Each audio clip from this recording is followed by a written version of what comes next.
I just want to take this time to just say congratulations to Mr. Jey Uso for winning the Men's Royal Rumble. And also congrats to Charlotte Flair. But no offense, I just want to focus on Jey Uso for this reason only. Jey Uso has never won a Royal Rumble, and his Intercontinental title reign was very short due to wrestling politics. And I feel like that's why Charlotte Flair won, because of wrestling politics, which made it predictable. Glad she's back, but when it comes to Jey Uso, it felt organic. So that's why I chose to celebrate him over Charlotte Flair. So, just saying. But anyway, can I get some yeets in the chat? Hey, Damikaz, how you doing? Can I get some yeets in the chat? Can I get some yeets? Yeet, yeet, yeet. Because we about to do this. Let's go. Gonna do this, do a little special tribute to Jey Uso himself. And then I'm gonna go ahead and play some Cat Scratch, because they just released a not Cat Scratch, but the modded community. Big shout out to everyone in the modded community. They released a special mod, which is an update to vanilla, and pretty much someone kind of giving us a sneak peek of what the Painter DLC is gonna be like. So without further ado, I need some yeets in the chat. I need some yeets. I need some yeets. Give me some yeets. Let's do this. Give me them yeets.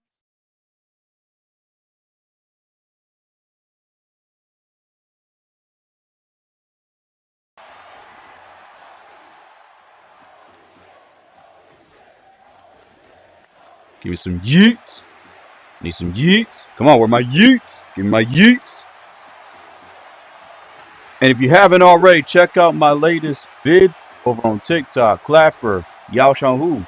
And of course, don't forget to what? Like and subscribe. Yesterday was amazing. A lot of awesome folks. Daybreak had a fantastic birthday, but unfortunately they were sick. Chrissy had a fantastic birthday. And I'm pretty sure a lot of others, especially those that were born, yesterday had a fantastic birthday. And if you have a birthday today, I hope you have a fantastic birthday. But anyway, I'm getting sidetracked. Let's do this. I'm so happy. I'm so hyped. Let's go.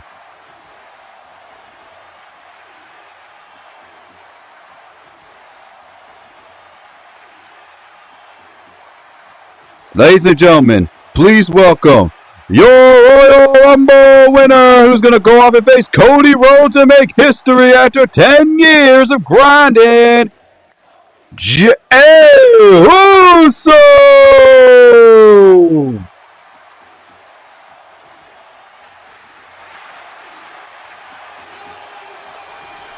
I need some yeets in the chat.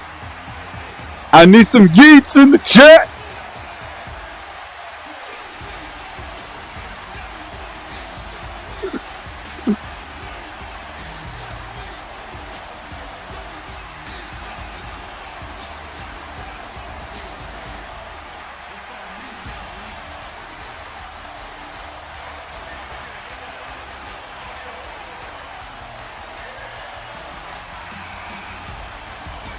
Rest in peace to all of those who didn't make it last year and even this year to witness this moment.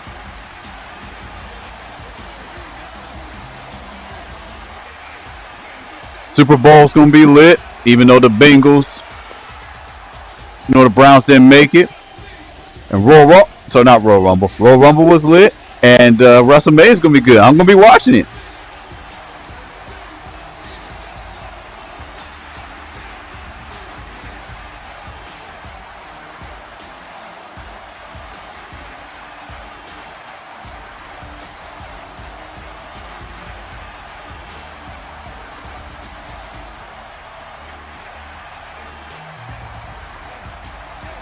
This is for all my Jey Uso fans out there since day one. Let's go.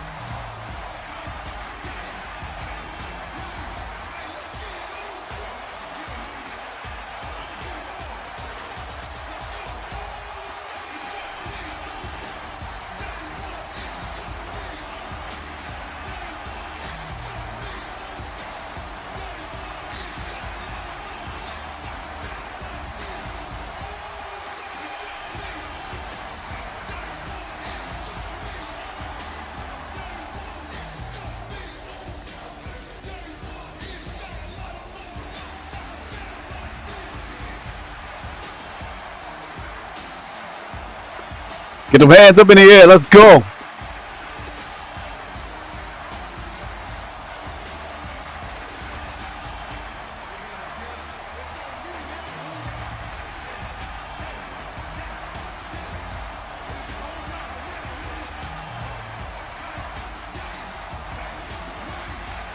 Woo!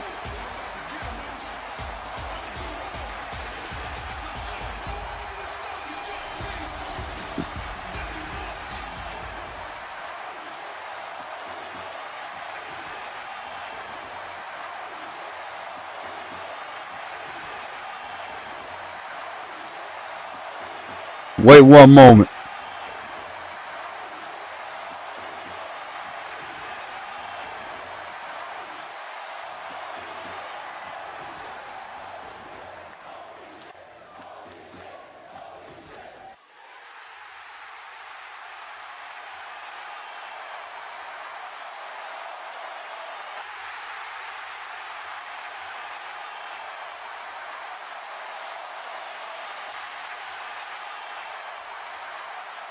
Yes, sir. Yes, ma'am. Let's go.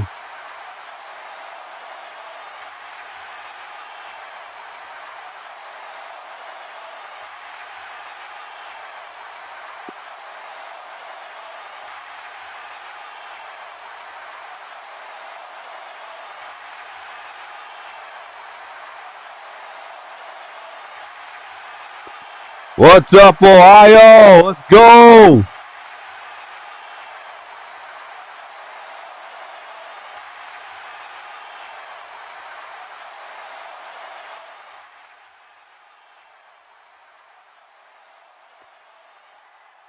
It is good to see everyone here.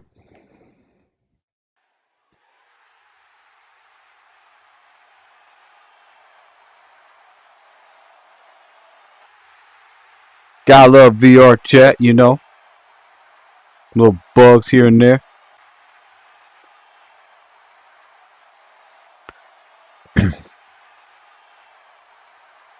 Welcome to the USO Penitentiary, to the YEET era. Can I get some YEETs in the chat?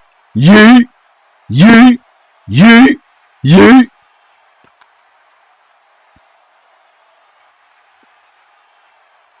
Everybody that came in, even the special guests. YEET, CM Punk. YEET, Roman Reigns. YEET, my bro Jimmy Uso. Yeet, Jacob Fatu. Yeet, yeet, and yeet. I ain't gonna lie, Usos. It was up. It was tough. Very tough. But I did it. I did for all the ones who couldn't make it from last year and even this year. My heart goes out to all the victims at that plane crash. Moment of silence, please.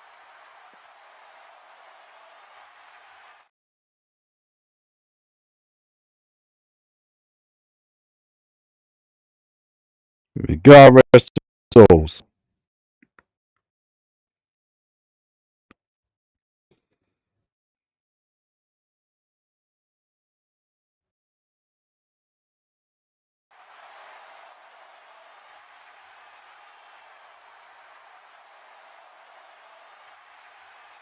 Okay, everyone, skid over.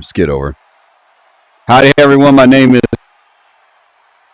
Wilkins. It's good to see you all. I'm so happy that y'all are taking the time on this beautiful Sunday. While y'all giving thanks and whatnot, following your daily traditions. Trust me, I do the same thing. Just to paying respects and of course just get some yeets in the chat for Jey Uso. Now I will say this: Jey Uso is more than deserving to win the Royal Rumble. All right, because the problem with wrestling is that there's no shock factor anymore. Like wins, even though the matches are great, overtime don't mean anything. But I feel like with Jey Uso winning and with the build up, which took, in my opinion, way too long, it's going to make sense. I know there's some people that are not a big fan of Yeet, And I know there's some folks that are probably looking at this stuff with wrestling are like, it's old fashioned. Who cares? You know, got a grown man being a brony and whatnot, talking about wrestling. You know what? That's fine. I get it. I understand. But I grew up with this. I grew up with wrestling. I grew up with the Chris Benoit's and the Rey Mysterios and John Cena, Hulk Hogan and Bret the Hitman Hart. You know, I grew up with Undertaker and Kane. I grew up with Dolph Ziggler and The Miz. I grew up with those wrestlers.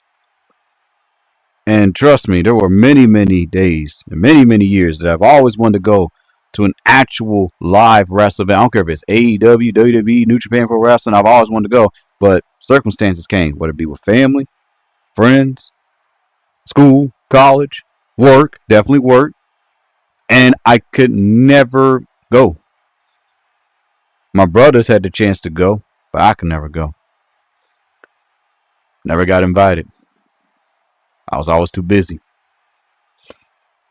But you know what? I'm always happy to be able to celebrate with the fans and the wrestlers who bust their gluteus maximus out there day in and day out to have opportunities like this. Fun fact, when I was young, I've always wanted to either be an MMA fighter or a wrestler. But when I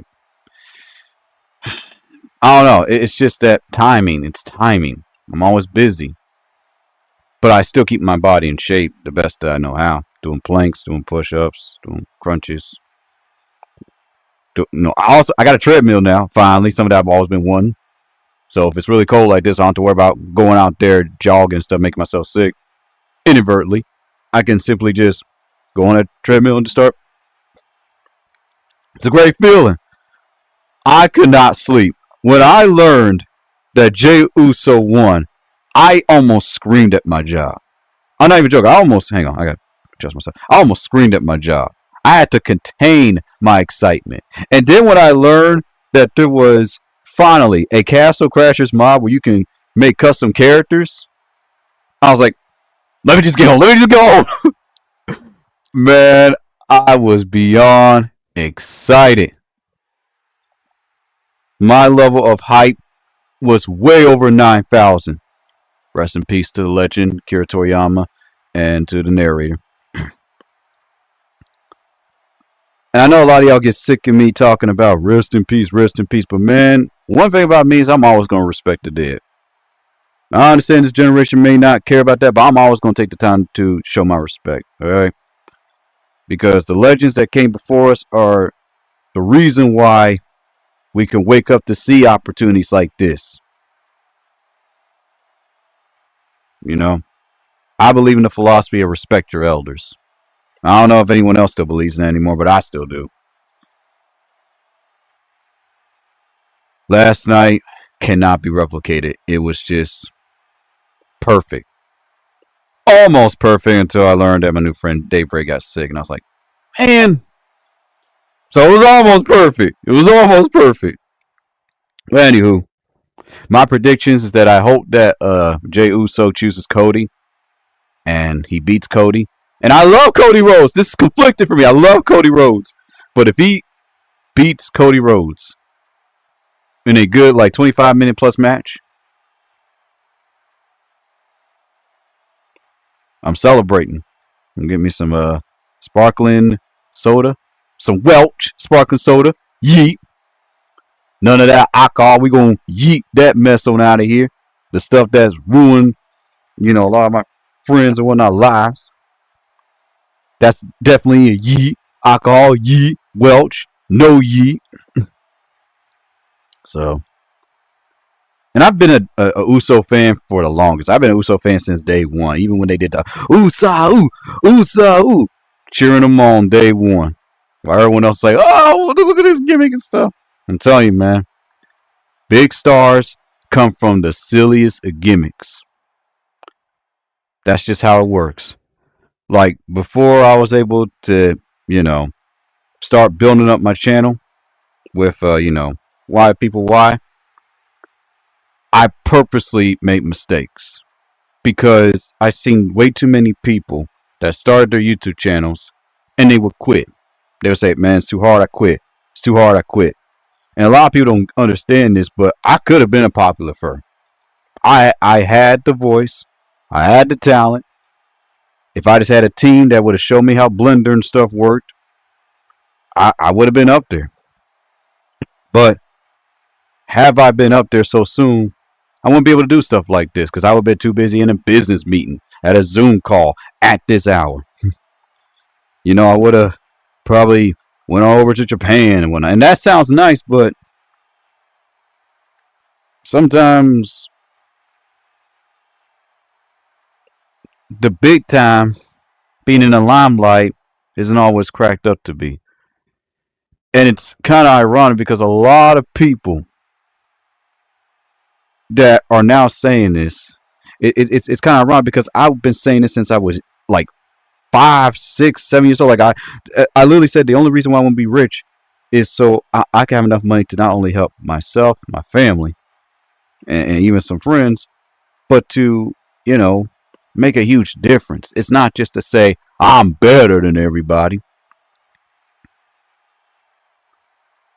I'm telling you, man, life does some weird things to you where at one moment you want to be number one. You want to have everything. And then the next moment, you just don't care about it no more. I remember that I wanted a body like Brock Lesnar.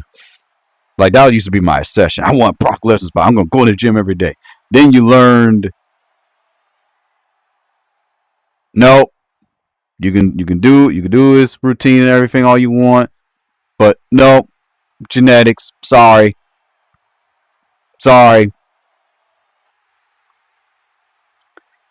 It's like, man, all the things that us 90 folks wanted, and now everything's just different. Have things stayed the same, moments like this wouldn't even happen. Wrestling politics would have won, and we would have had another CM Punk or John Cena winning. And I love those two. But even CM Punk had to admit, all right, man, my time's up. I've already had my moment. And that's one thing that I've learned about, not just with scripted wrestling events, but in life and role plays in general. Just life in general. Is knowing when to give the spotlight to someone else. And I've learned that some people don't want to do that because deep down they're selfish. They're so content with their success that they rather just hog it. And I get it. You hog the spotlight. It's nice. It's warm. Get a little protection here and there. But nothing feels better than giving up that spotlight. So, if y'all haven't checked out YM Pony, my broski, check him out. Does a wonderful job. Make sure you subscribe to both his channels. His original one, he's been playing Poppy Playtime a lot. I'm gonna be real with you. I don't know a lot about Poppy Playtime. I've been too busy, with other things. Studying Chinese, reading medical coding, billing book. Keeping my body in shape, trying to figure out what I'm going to eat for Royal Rumble, looking up colleges and whatnot. That's just the type of stuff that I'm really focused on. I've always been focused on. So,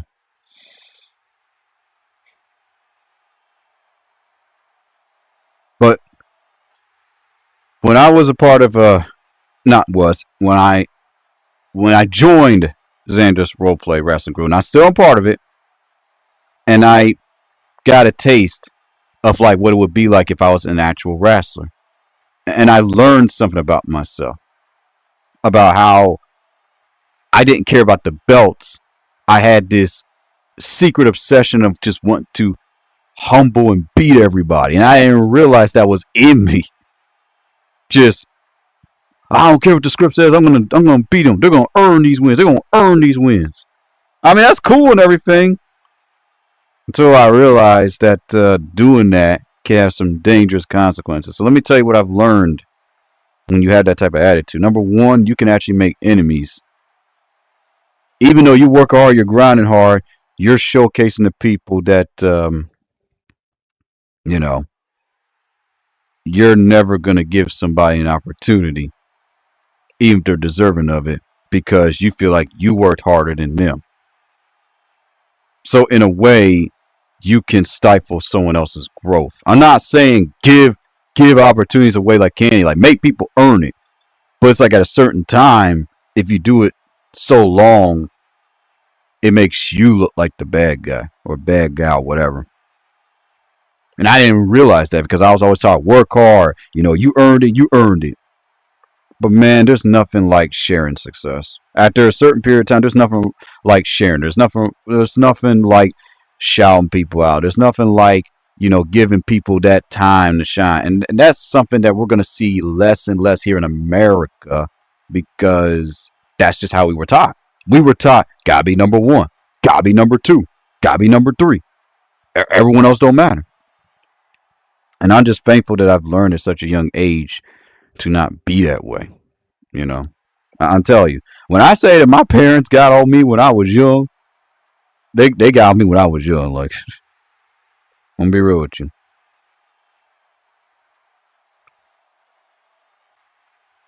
Seriously, check out Red Note. Y'all show who. Y'all gonna learn so much, man. You're gonna see so many major differences of our culture versus theirs. Your whole viewpoint's gonna change. You're not gonna feel. You're gonna be competitive, but you're not gonna be so competitive to the point where you're like, I have to be number one. You're going to enjoy being number one. You're going to enjoy your success, but you're not going to let it get to your head. If you lose, you're going to feel a little disappointment, but you're not going to be upset. Like you see a lot of sports stars these days. When they get upset, they're down on themselves. And I wonder maybe that's why the Bengals and Browns keep losing, because every time they lose, they're down on themselves. And then they keep pointing fingers. You're the reason we lost. You're the reason we lost. I mean, the point of football is as a team effort, right? So anyway, long story short, right? When I met Wyatt, Drew, Amber, Cowgirl 2773 or 2773. I swear I get those numbers mixed all the time. Just type in Amber Evergreen, Twitch, Pony. You'll find my friend. We're trying to get a partner. I'm trying to get her. I'm trying to get Phoenix Redtail to partner. I'm trying to get Passionate About Ponies to partner. But it's not easy. It's not easy, because now everybody's trying to jump in on the bandwagon. You even got Humanoid, VTubers talking about, oh, I'm a furry now.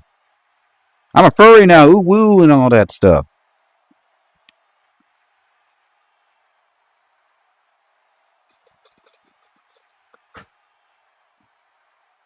When I met them, I could tell they went through a lot. And I said, you know what? It's a role play. I would love to be the one that beats Xander, Eddie Kingston, have that number one spot. But I say, you know what? No. I had to look at my age. I had to look at all what I need to do IRL. Priorities, And I said, I'm going to give this youngin a chance. So I introduced him to my new friend, from TikTok. And I said, you two work things out. I said, this is all I want. This is how the story's going to work. And that's that. And ever since then, man, I've just been backing up. And it's been the most beautiful thing I'm seeing. Seeing these young folks, man, younger than me, with the passion and love that they have for wrestling, talking about they want to be IRL wrestlers or IRL boxers or IRL MMA fighters, man. It is motivating. It motivates me even at my age. And I'm the one motivating everybody. Even if people come and go, it's all good. I'm just grateful for whoever comes to my streams. I check my numbers. I do check my numbers, and I'm like, okay, maybe I need to work on this. Maybe I need to do this. Maybe I need to do that. I used to be that way, and I still am, but not to the point where I let it stifle my happiness. See, there's success and there's happiness. Success is very important, but if you're succeeding, you're not happy, then that's not a life worth living. You want to be successful and happy. But if you're too happy but not successful, that's a problem. If you're successful but not happy, that's also a problem. To all my old fans, you know what I'm talking about. The triangle of life: emotional, mental, physical. Y'all learning that it's not as easy to balance that out, is it? So the plan that I have, and I'm not going to spoil anything, is honestly to have those two be pushed. And I'm just going to stand on the sidelines because I know, because a lot of people keep telling me all the time, you got this, oh, you have this talent and whatnot. And trust me, I'm still going to, one of these days, get my graphic novel, get to meet the top dogs and everything. I'm going to be able to do all of that. But once I hit a certain age, I'm passing that success on to someone else because I'm going to keep my sanity. I'm not going to be the ones constantly like, no disrespect to the legends before me. The late, great Akira Toriyama literally died for what he did. But the thing that hurts me the most is that people remember him more for Dragon Ball than they do for his other past works. Like Blue Dragon and whatnot. It's painful when I see legends pass away, right? Good people, good-hearted people, and they're only remembered for one or two things that they've done.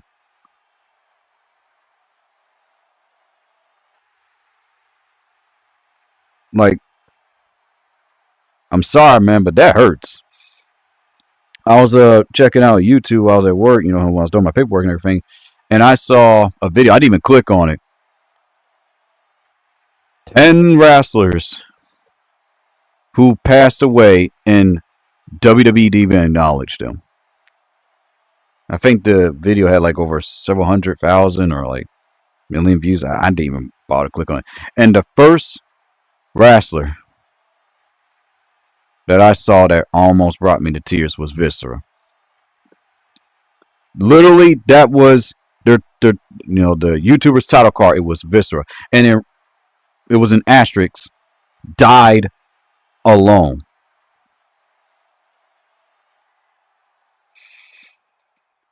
See, when I was young, I used to say stuff like, man, I tell you, when you're young, you say things, you do things, you have that fire in you. But man, when you get older, you look back at some of those things you said. And if what you said that was negative impacted someone, I don't care what anybody says. I don't care how hard people want to act. That over time eats at you. It really does. And I'm going to explain to you why it eats at you. It eats at you because you're going to look in the mirror and be like, oh my goodness, why did I say that? Why in the world did I say that? I listen to Ron Carpenter and whatnot, and that's one of the main things he's been stating this year.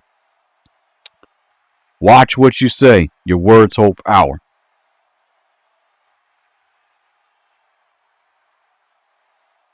A lot of people say, oh, I'll never do this. I'll never be able to meet this person. Watch what you say, man. You will. And at some point, you'll be like, I'm glad I met them. Or, yeesh, maybe I should have waited. That's why when I meet people for the first time, I always want to make it special. I always want to give a grandiose entrance. I always want to make that good first impression. Not so I could be remembered, but so they can have something positive to remember. So when they're feeling hopeless or they're dealing with trials, tribulations with their family, whatnot, they can think about me, or they can think about some big star. And you're probably wondering, well, why is it that, people always think about the person that's well known that everyone knows? Because that's all they see. You see, that's how corporations work. They put this one person in front of your face over and over and over again to the point where that's all you remember. But if I were to list a bunch of Japanese anime producers who worked on some small projects that only lasted for like a year or two, you're going to look at me like, huh? It's a desensitization of the system. That's just what happens. And if you're not open minded, like me and millions of others, you'll be in that trap where you always feel like you got to be like that person. You want to know what the most unpopular speeches are here? Be yourself. Because what happens is, and this is the trick behind it, be yourself. Translation, be somebody that someone else wants you to be. So to all those with low self-esteem, let them be a carbon copy of you. So if something happens to you, we can just pick them up and then just throw them on a screen. I'm sorry, man, but I know so much about how this system works that it honestly makes me sick to my stomach. So that's why when I saw Jey Uso won, I was like, that was a big screw you to the system. Because you could tell in John Cena's face that wasn't supposed to happen. And I love moments like that. I love when moments like that happen where it's not supposed to make sense. I mean, isn't that how, our Heavenly Father works in mysterious ways? But anyway, I know I've been yapping on for too long. I honestly want to play Cat Scratches, and I gotta, be very cautious of my time. But life is really an experience, and you need to take every moment and make it matter. Make it matter.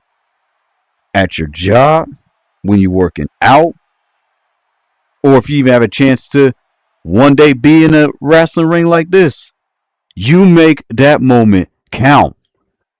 Even if you're nervous, even if you're scared, make it count. Enjoy the moments where you're happy. Enjoy the moments where you're silent. Let me tell you something about the beauty of silence, because see, that's the thing that I've noticed with this community. They always relish in you gotta talk. But let me tell y'all something, and you young folks, you listen to me when I tell you this. You listen to me when I tell you this. This is very important. This is very important. I really need you to pay attention to me when I say this, okay? They want y'all to keep talking. They want y'all to keep being funny, the entertaining guy or gal, so you can forget about what's going on up here. Let me say that one more time. I want you to write it down. They want you to keep talking, keep being the funny person, so they can get you up here. Because when you're talking, and you're talking, you can't pay attention to what's going on here. And that's how what goes in the ear gate stays there. And then you're wondering, wow, what happened to that one movie actor? He was all happy, and now all of a sudden he's mean, he's serious, he's all business, he don't know how to have fun. Yeah, because he wasn't paying attention to what was being whispered in their ear. So enjoy those moments of silence, because you will figure out what's going on. And then when you have those moments of silence, if you start feeling sad or whatever, pay attention to that. Pay attention to the thoughts that are constantly going on in your head. I'm not gonna lie, if I pay attention to my thoughts right now, it's just yeet, because I'm excited. Yeah, it's just yeet, because I'm happy. Because I start my morning off right. I start off my morning, meeting new people, talking about how happy I am about Jey Uso winning. Start off positive. Woke up, saw that I saw that everything was turned off. I said, okay, no worries. Let me just get my books and everything. Got the treadmill. I was already prepared and ready for the news of where I had power for a bit. I said, okay, no problem. Let me work out. Let me take my shower. It's all good. I'll let everyone know if I have any phone service. Hey, stream's gonna be delayed for a bit. You're not going to see that type of attitude from big dogs, especially upcoming big dogs, because they don't know how to deal with stuff like that, because they're taught to live the new way, but not the old way. I was watching a YouTuber, right? He was a survivalist. He had like 2 million views. And he exposed 10 different survival tips that can actually get you killed. Sorry, in YouTube state, make you go bye bye. And one of them is, of course, drinking your own urine. I mean, come on, that's just common sense.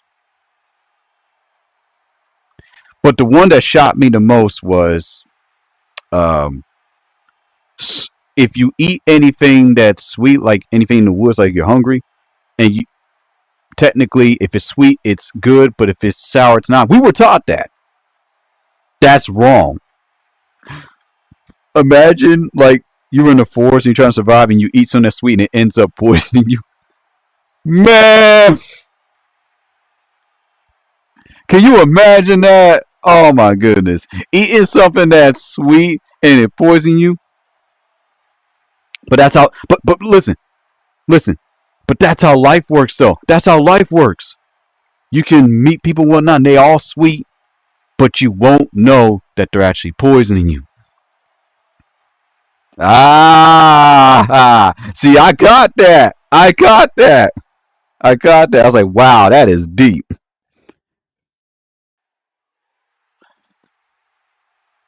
But anyway, because I talked y'all head off long enough.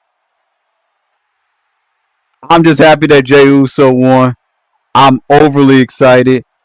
Man, I got to calm myself down. Because, you know, at work, I got to keep my levels of excitement to a T. You know? So people won't think there's something wrong with me. But I can't wait to watch Raw. I'm excited for, you know, whatever's to come for Jey Uso. And to all the wrestlers, the small wrestlers, man. Even the wrestlers that come to mid-carders. Joe Hendry, all of them. I'm excited for whatever, you know, these corporations have, you know, the plans they have for them. And if they have no plans, I'm excited to just hear that they're alive and well. See, with me, I have an excuse on why I can't remember people's names because I got short-term memory loss. Like, sometimes I can forget names, but I can remember the person. Like, I can remember, like, visual imagery. Throw a bunch of, like, statistics at me, and it involves numbers, I may forget it. But throw a bunch of statistics at me, and it has just nothing but letters with a few numbers, I'm going to remember it.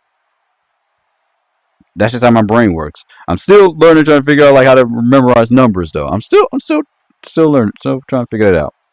But anywho, to those who just dropped by to say hi, how you doing? Much love.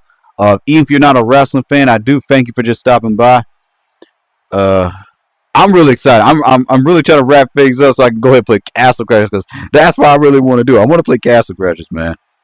16 years, man. 16 years. Also, I've been dealing with some weird issues with the camera, so don't mind the camera. Don't mind me trying to figure out where my camera is. There we go. So anywho, so all I'm gonna say is, I was gonna do something cool where I was gonna like have my pony character come out, but I was like, nah. So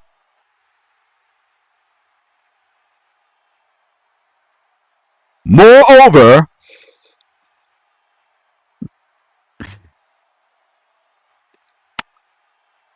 I'm just happy to be alive. I'm just happy to be able to talk to whoever I can. Grateful that my family's alive. Grateful that my dog's alive. And I'm just really happy. I'm just, you know, that's all I can say. You want to know why they call people like us the weirdos? Because their sense of happiness that they once had is fading away.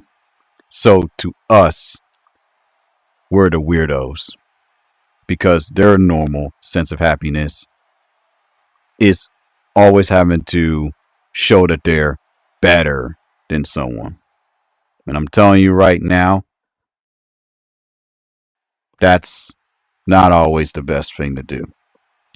It's okay to admit that you're not better than somebody. It's okay to admit that, and this is all the young folks out there. It's okay if you get a B on your test and your best friend gets an A+. Doesn't mean you didn't work hard or none of that stuff. It just means that there's a different destination for you.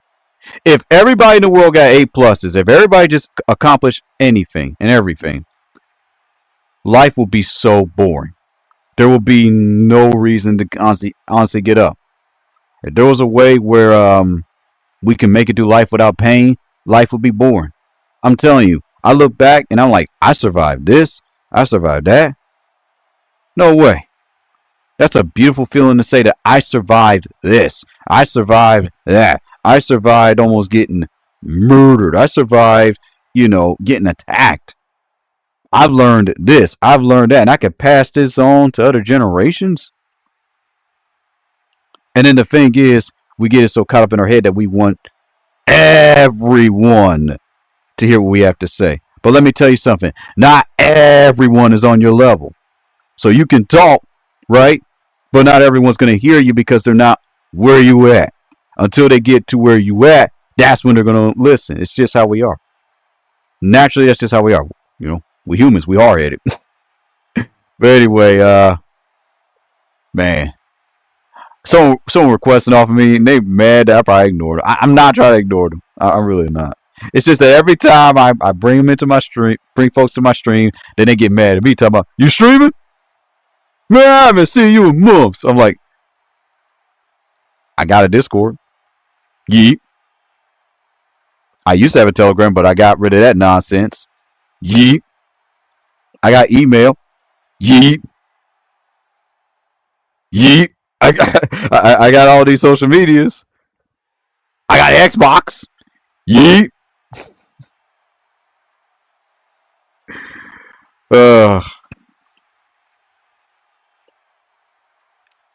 When I was young, all right, this is the last thing I say, I promise, and I'm gonna get on. So I'm going somewhere, and I'm gonna go to Cat Scratch. When I was really, really young, and I'm gonna like turn the volume down for this one. When I was really, really, really young, right? Um,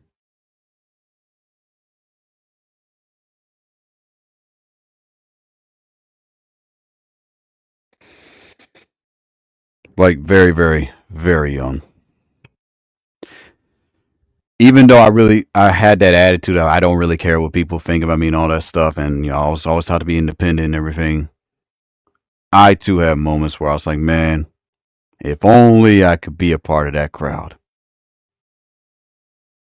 be a part of the metalheads, those that love golf so much, those who had a high level of intelligence in science and dealing with NASA. I would study for hours upon hours just to understand the terminology. And trust me, learning about a lot of what my friends and whatnot were part of was great. But I learned that it was doing something to me. It made me obsessed with all this knowledge to the point where I started to almost lose myself.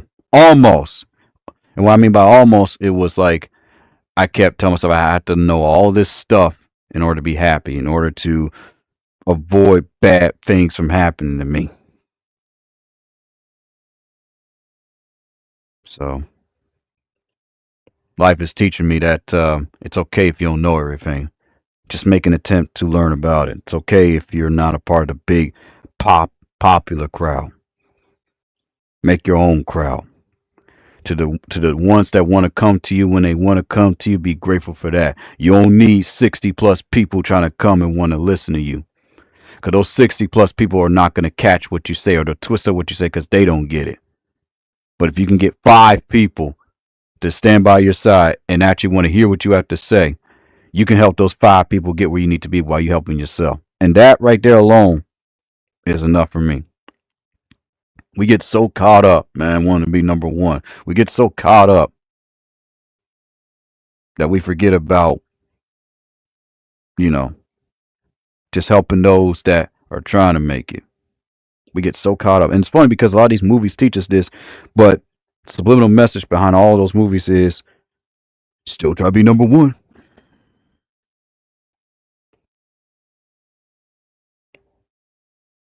There's a story that Xander told me about his friend Red Fox. I'm not going to get into the details because of HIPAA, but long story short, he said something to me that really warmed my heart, and I almost cried with him. He stated that after his I'm sorry, I don't know why I keep spinning around like this.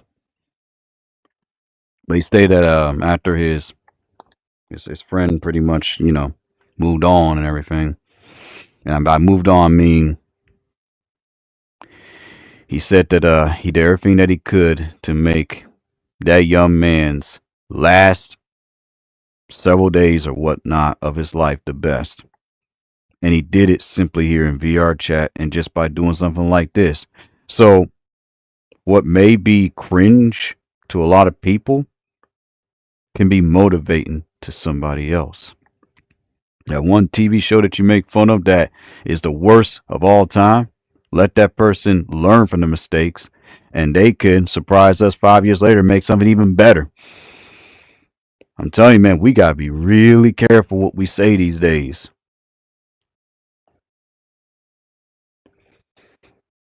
Especially to the youth. I know it's one thing that I've been seeing on this app that I really don't like. In some cases, it's funny, but in most cases, it's like, hang on a second. Hold on.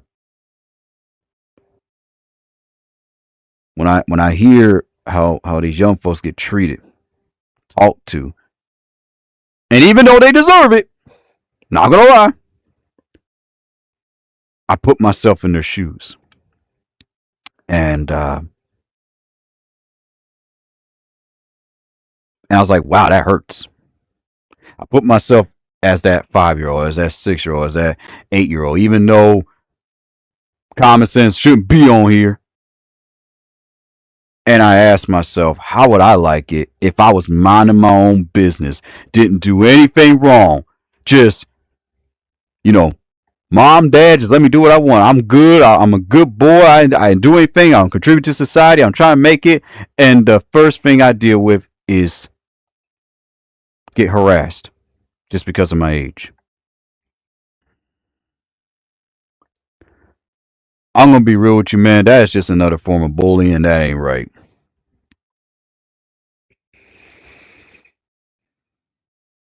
They young, man. Young folks don't know any better. They look for the guidance of those that are older. That's why young folks, they cling to whoever they can. They do. They cling to whoever they can.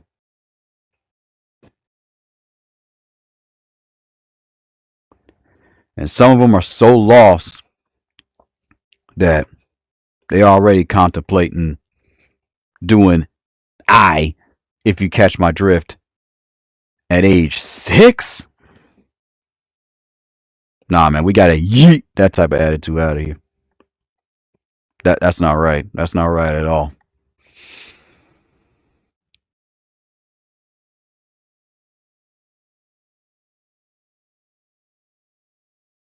I'm gonna say this once. I'm gonna say this again. I don't care if things change within our own government. It does not give you an excuse to treat people any old way that you want. I don't care if there's an executive order that says you can do this. Doesn't matter. Morals still stand at the end of the day. They always and forever will stand. You think you're getting by treating and hurting these kids and bullying these kids the way that I see some of these adults do, but it's going to come back on you. It ain't going to come back on me because I know that. I'm not talking about you, dummy. I'm talking about when your life is all put together, you finally rich, you finally successful, and you have that kid in your life. And then the one time that you see your kid cry to you, hug you, saying, so and so bullied me. That's when it's going to hit you. And that's when you're going to be like, oh.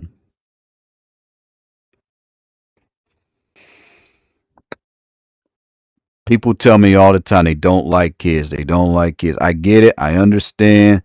They could be all of that. But let me tell you something. As Whitney says, they are our future. And the only reason why they are the way they are, they scream, they shout, they say the N word, is because they're emulating what they see, man. That's all they're doing. They're innocent. If they do something that they're not supposed to, if they pull a terrible prank on you, they did it because it was taught. They're not spawns of Satan, man. They were taught that. When I would do the whole Jeff Hardy stuff, man, that's because I was taught that. I observed my middle brother, see him do it. So when me 4 or 5, I was doing the same thing. The whole suck it. I did that because it was allowed, from what comes from the top trickles down. Mother said it was okay. Brothers did it. Suck it. That's how it works. And I feel like we as adults forget that. We forget that, man. And I always gotta ask myself, like, well, who else do they have to turn to? If they in a home where nobody won't be bothered with them, who they have to turn to? Now, of course, common sense. Gotta use common sense. We can just continue to just keep throwing them all to society, and society rips them apart, and then we wondering why we got folks becoming mass murders and whatnot. And it's weird because every time this topic is brought up, people leave because they don't want. They're like, oh, let the world deal with them.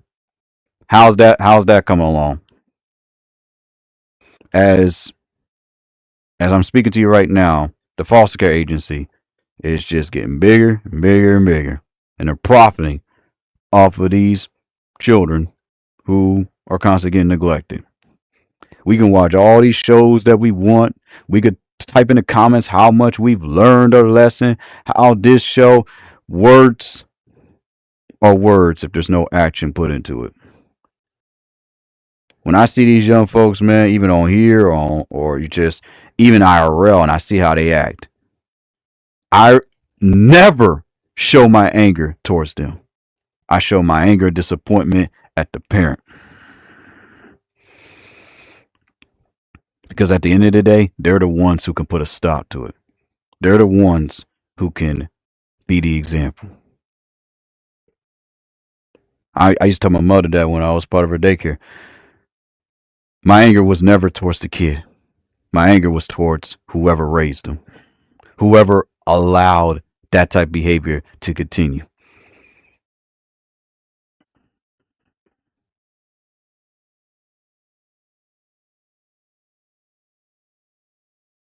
People say that trying to like raise adults or like in like an adult daycare is easy because they're smart. No, it's not. No, it's not. None of it's easy. You want to know why none of it's easy? Because there's no foundation in the home. No foundation in the home equals chaos. Why? You want to know why you go into a public world? You hear a bunch of kids saying the N word. There's no foundation in the home. How can you expect these kids to know what to do? There ain't no foundation in the home. There's no foundation. They can do whatever they want. Shoot, I think we all would have ended up that way. Do what you want. Just don't fail in school. Do what you want. You can say what you want. Blah, blah, blah. Youngins need structure. Youngins need a foundation. They need discipline. They need to know that there's consequences to their actions. And if that's not being taught,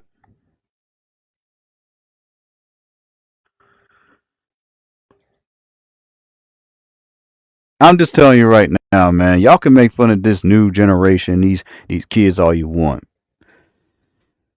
But just know that it's not their fault.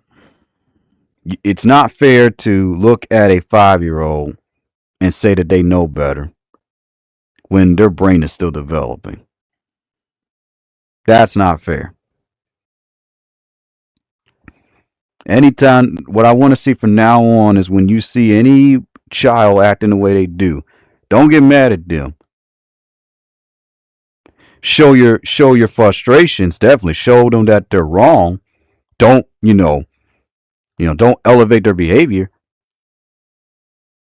Show the disappointment of their parent, not them, the parent.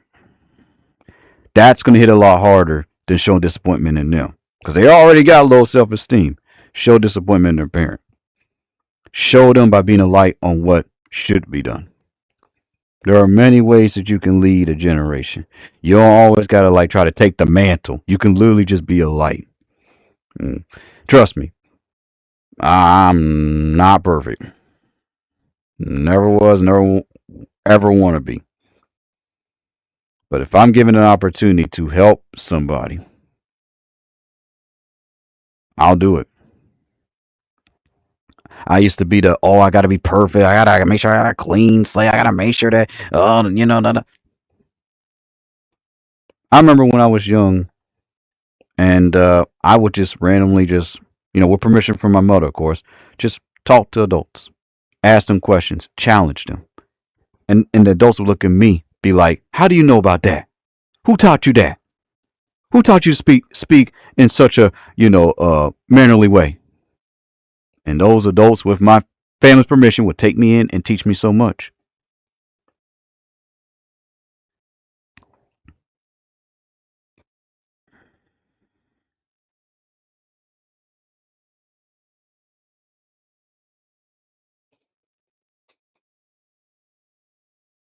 Regardless of how I see this generation, the generation before, I still have hope in them.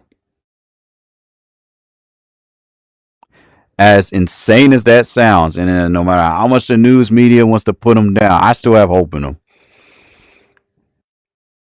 I still see that glimmer, that light, because all they just need is just those few people to reach out to them and help them out. There was one person that I met, right? And I promise I'll let y'all go. And we had a nice talk in the DMs, and he stated to me, what I need is just someone to help manage my life. And they looked at me and said, I want you to be the one to do it. And I looked at him and I said, I don't mind, but you have to be willing to listen. He said, okay. So that's what I did. I was just a light. I tried first trial. Gave him a look at what I would do. My what a morning, afternoon, evening schedule would be. And the first time, I would ask, I was like, hey, how you doing? Whatnot. That's like blah, blah, blah. And I said, okay. And I left them be. I forced them to think for themselves. I said, here you go. Here's your options. Here's the types of schedules you can have. And I instilled a lot of positivity. You're smart, you're intelligent, you're bright. You are very creative. You made it this far, and I know that you can get back up again. Now I have to leave it to you because I got my own life. Not even less than a week later, he already got a job, and it can even turn to a career. I'm telling you. And this youngin is like in her 20s, young 20s. Just reach out. That's all it takes, man. 5 minutes. 5 minutes. Maybe even less than that. Just doing something like that can mean the world to someone. Just reach out. That's all you gotta do. Just reach out. That's what someone did to me. 5 minutes. They reached out. And I was the one who decided to do all the hard work. Do this. Read this. I did it.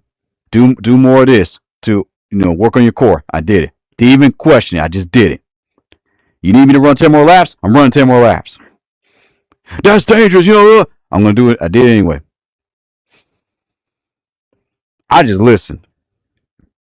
If I knew it was going to benefit me so I could benefit others and the next generation, I did it. You need to do this so you can, increase your posture. I didn't talk back. Just did it. And guess what? Easy. People looked at me like, huh? I just listened. I didn't jeep the advice. I took it. This is how you draw faces. This is how you do this. Okay. I'm not gonna question it. I'll try to find a more reinventful way to do it, but I did it. Wow. Okay. I see improvement. Do this. Okay. I learned recently, hey, don't drink a lot of soy milk. I'm like, dang, I like soy milk. It's like, sorry, you can't have a lot of soy milk. I say, okay, I'll just drink in moderation. Once a year. 1 or twice a year. Easy. No more soy milk. Bam. Easy.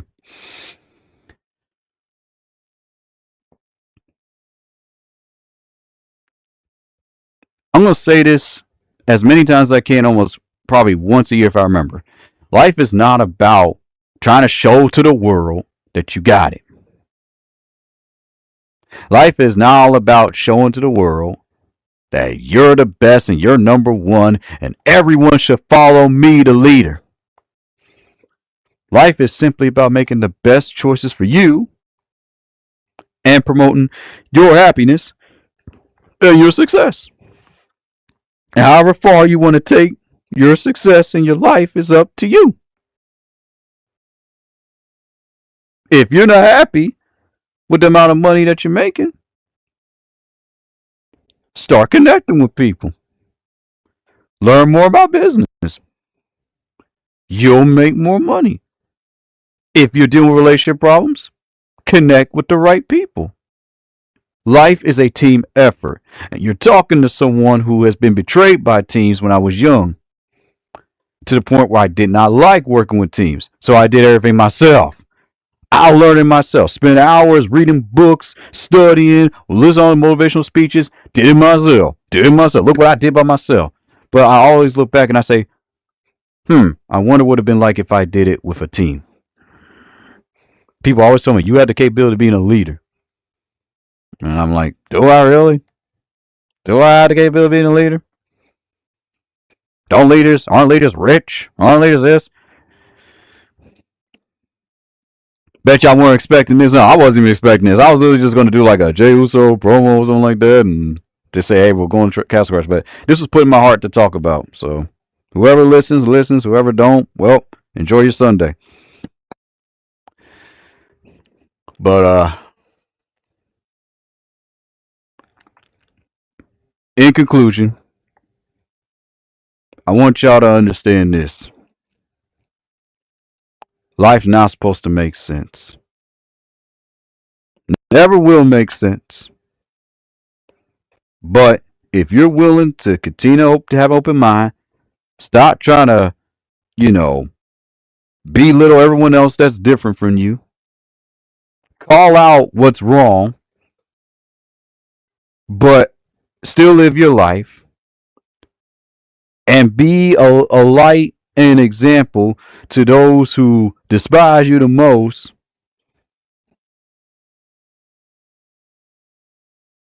You're going to be all right. I have a lot of people who look at me like I'm the biggest weirdo in the world.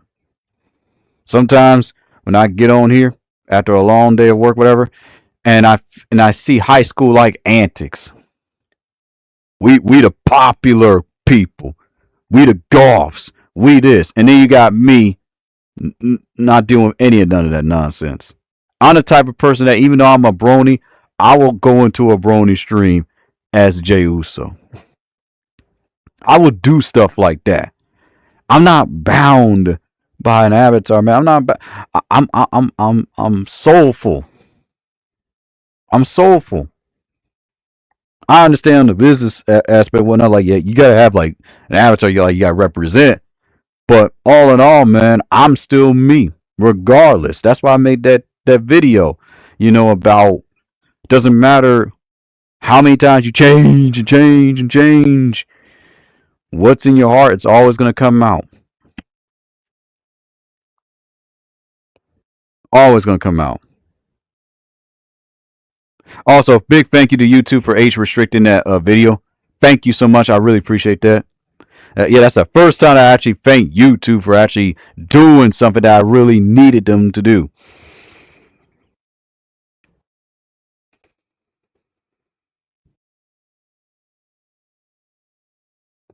So sometimes I look at myself in the mirror and I'm like, man, why'd I say all of that? I'm just trying to play some Cash Scratchers, man. I'm just trying to enjoy myself. I just want some banana pie. I want some banana pie. I just want to celebrate. But as I get older, I learned that what I say has probably helped somebody. Somebody listened. Somebody got it. One person got it. 5 people got it. 10 people got it. That's all that matters to me. I'm so over trying to get 1 million people to listen to what I got to say. Here's your homework assignment. Go on to the most popular motivational speech and pay attention to the comments. That will show you who got the message and who's just saying something because they think they got it. Then click on their channel and then see if they actually truly understood the message. And if you could, find that same person on another video and see if they do the exact opposite of what they were taught.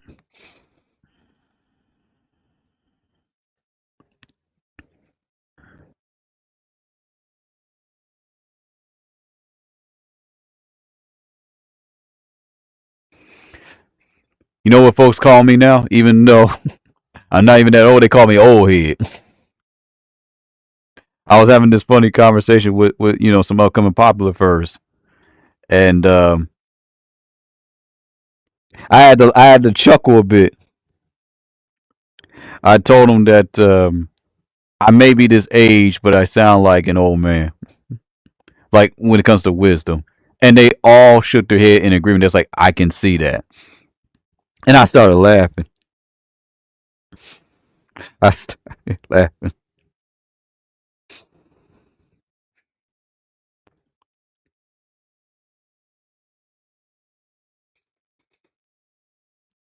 Gotta be honest with you. I was literally about to say, man, I don't care about Valentine's Day. I'm in my 30s, man. I haven't gotten none yet. And the reason why I haven't gotten none yet is because there's something in me that needs to be worked on. One thing that I will never do to an individual, around my age or in their middle 20s or whatnot, or legal age, is waste their time talking about, I love them. Put them through all of that. I put in too much of the work and then get my heart broken. This Valentine's Day, and also happy Black History Month. I knew I was forgetting something. I'm gonna look up, someone real quick, and I'm gonna we're gonna give him his respect, him or her his respect, or dare. I knew I was forgetting something, so we got to do two. We got to do two because started yesterday and then today, so we got to do two. But I literally was about to say, man, I'm not bothering with Valentine's Day. I'm tired of dealing with all of this where my friends, they fall in love and then they get their heart broken and whatnot. Friends, acquaintances, constituents. And then, of course, when the popular first get their heart broken, oh my goodness, they got to make a big old music video, animation. You're just like, wow.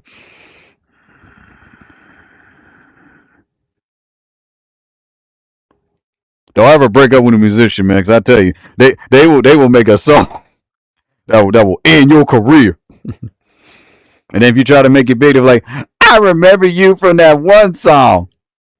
And then they start singing the song to you.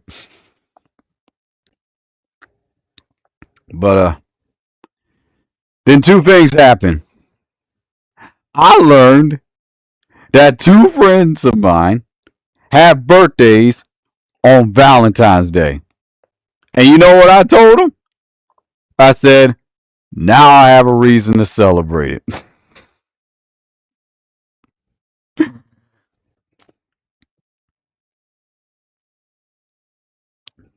I said, now I got a reason to celebrate it. See, at first I was going to be like, I'm going to pay my respects, do my little stream and yada yada, wish everyone happy Valentine's Day, but deep down be like, man, deal with this holiday. I ain't dealing with fake love.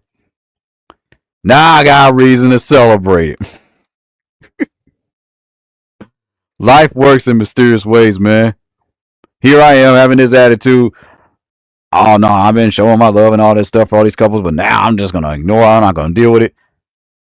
And now I got a reason to celebrate it now. Oh man. Life's funny, man. Life is too funny to me. But anyway, I want to thank y'all so much for just listening to this. Oh, hey, even though I ain't old, just spilling out the wisdom, the little knowledge. And I'm more than happy to know that a select few came to my stream, not everyone coming to my stream. Because everyone that hears me is not going to understand a single word I say. But there's a select few that do hear me and they're willing to teach me something. That makes my day.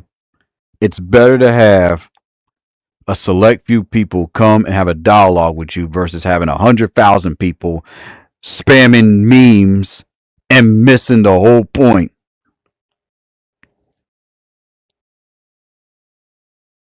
You don't need 60,000 people all the time listening to you, because those 60,000 people are not fully hearing you. They're hearing you, but they're not fully hearing you. Let me tell you something that I've learned from successful people. They will cheer you on when you're winning. Winning. You're winning. Oh, you're a winner. You're a winner. Ah, you're a winner. Ah. But as soon as you start talking about, I'm opening up a school, or I'm going to have an hour-long session that I'm going to teach folks how to do this, nowhere to be found. Sorry, not Domo Arigato. Domo Arigato to, Mr. Sakurai, and Domo Sumimasen. I saw the YouTube and everything, but I was busy. I have an excuse. I was busy, okay? One of those days I'll check out the video where you talk about Smash Brothers and how you made the game and everything. I do appreciate those who take the time to want to teach and educate people who, want to be in a select field. I appreciate that. Thank you to those who do that. But I've noticed, and when you check out their view counts on YouTube and whatnot, it's always strange. Like on YouTube, they'll have like 2.1 or 2 billion views. On their TikTok, 1 million. On some other unknown app, 60,000. This is why I say that the numbers game is deceiving. I'll give you an example. On Clapper, one of my vids has 5,000 views. Deem had to, talk to an advertiser or whatnot automatically. Over on TikTok, less than that. Over on YouTube, way less than that. So sometimes it's not even you. It's the algorithm. And people won't see this until they actually try out different platforms and learn different ways on how to do things. For example, an American wrestler may be big here in WWE, get millions of views, go over to Japan, everyone's like, who's this guy? Who this guy? That's what you call a humbling experience. And I feel like more and more big timers here in America need to do that. They need to go into other countries and they need to have that humbling experience where they talk about how big they are. And that one person, that one kid in a different language from Germany, whatnot, says, who? I'm telling you, that's one of the most humbling experiences to have. That who? It hits hard. It hits you real hard because you're like, wait a minute. But they told me I was big everywhere. It was like, huh? I don't know who you are. Let me tell you something about me. I'm an American, and a lot of my American friends and acquaintances, they know who all these VShojo, VTuber, HoloLive, Popular Furs, and they will tell me, oh, do you know who this person is? I'll be like, who? You don't know who this person is? They got 1 million subscribers. Who? Do you know what iShowSpeed is? Who? Don't ever assume just because someone has all these subscribers and whatnot that people know who they are, because I don't. If you were to list a bunch of new rappers, new singers right now, I would be sweating bullets, nervous, because I'll be like, yeah, I totally know who they are. Who this person? There's 8 billion people in the world, plus.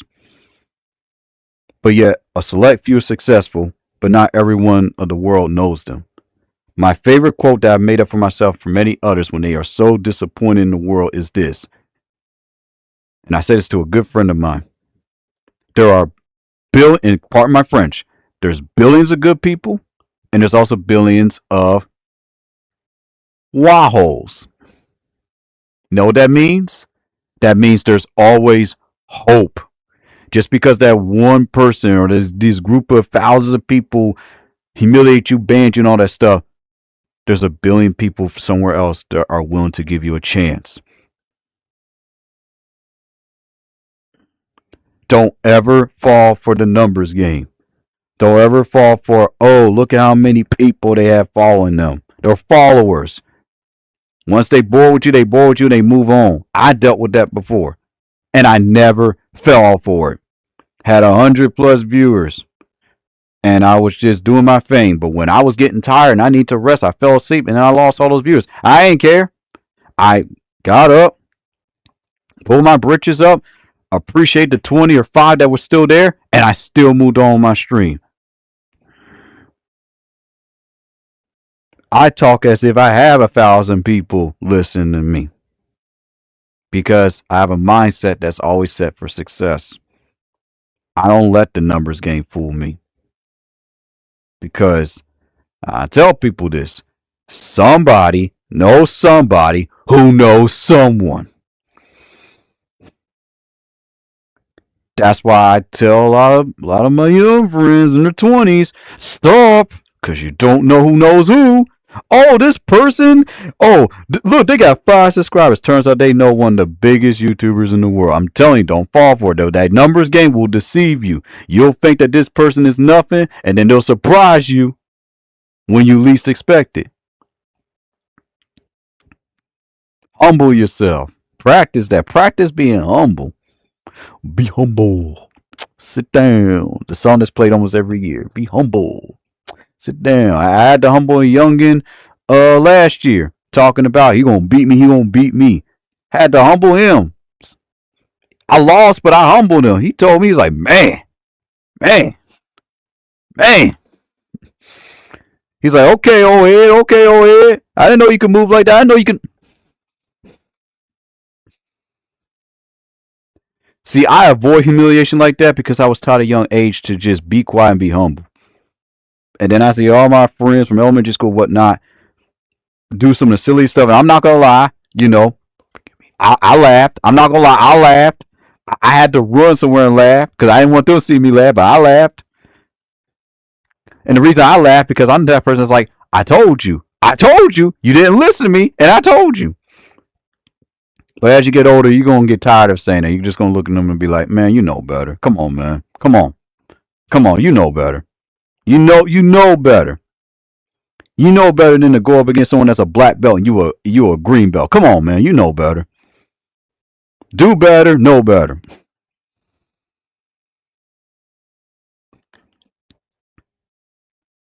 I want young folks to get all the knowledge that they can, regardless of who it is.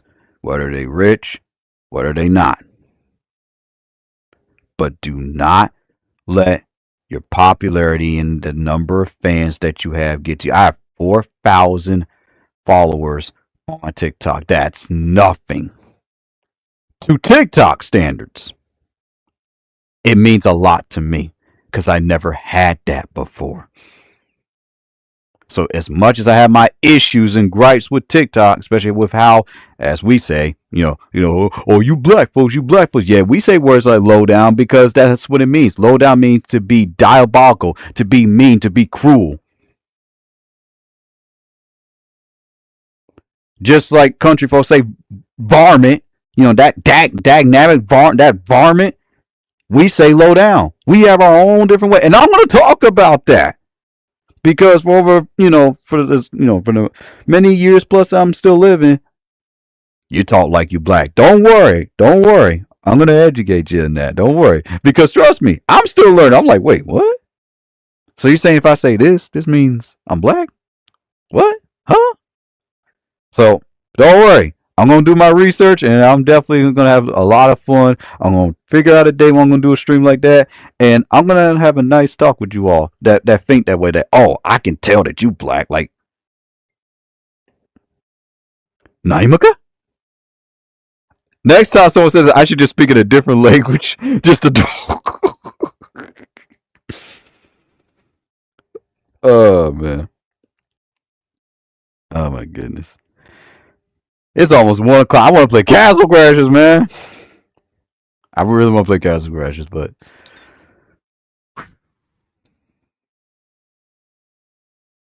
y'all can't see it because his avatar doesn't have any, seams in the face. I know. Very disappointing. To the avatar maker, please. If you're gonna port avatars, please do the work and add blend shapes, please. If you need to open up a Patreon, whatever you need to do, we want these avatars to have blend shapes because it looks so creepy. We don't have any blend shapes. Oh man, it's too funny. It's too funny. Anyway, you know what's interesting?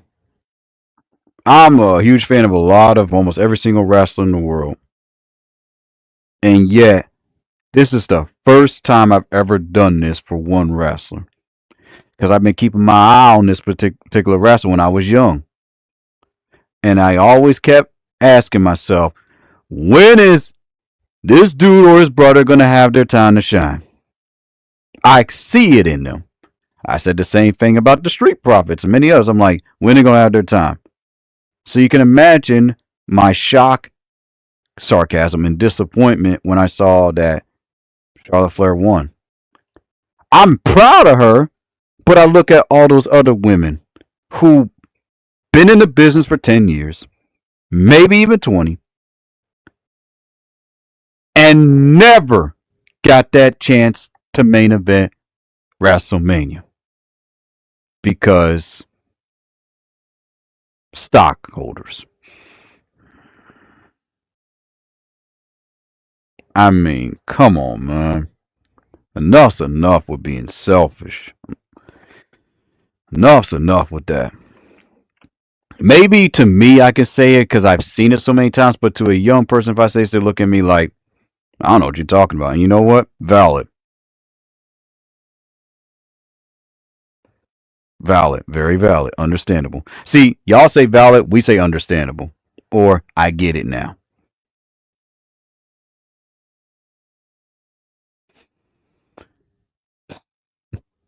Man, I can't wait till tomorrow, man. I'm gonna be playing Castle Crash every. Okay, so after I attend this little event, grown folks event. That's what I'm gonna say, grown folks event. After I do that, I'm gonna play me some Castle Crashers, man. I'm gonna play some Castle Crashers, man.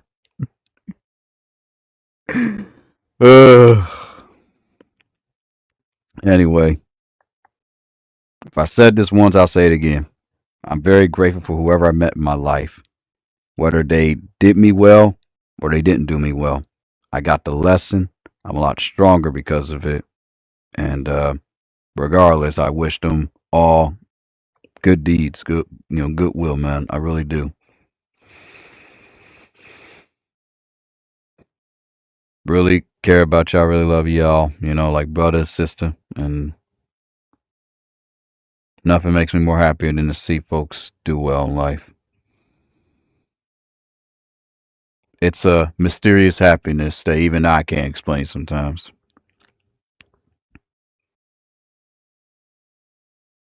So I think that's pretty much it. So when it comes to Castle Crashers, just type in Castle Crashers mod. Just type in chaos and you'll find it. It's really good. I can't wait to showcase in a moment, but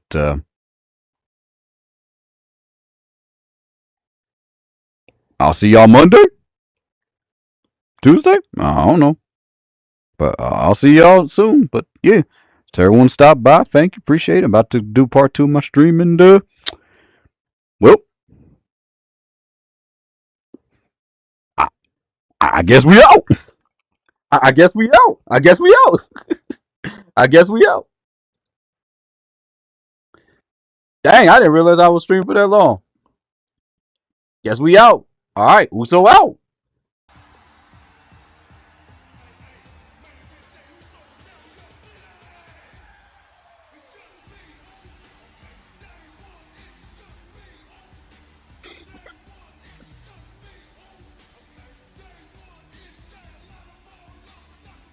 Yeet, yeet, yeet, yeet, yeet, yeet, yeet, yeet.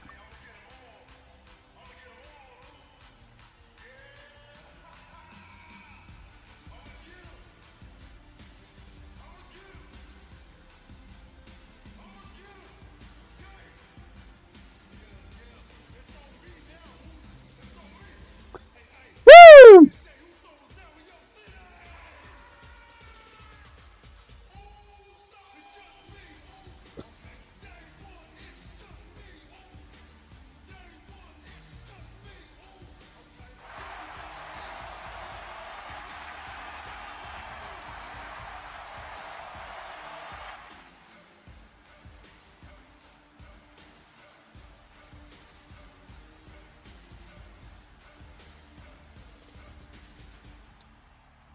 WrestleMania hype, baby! Woo!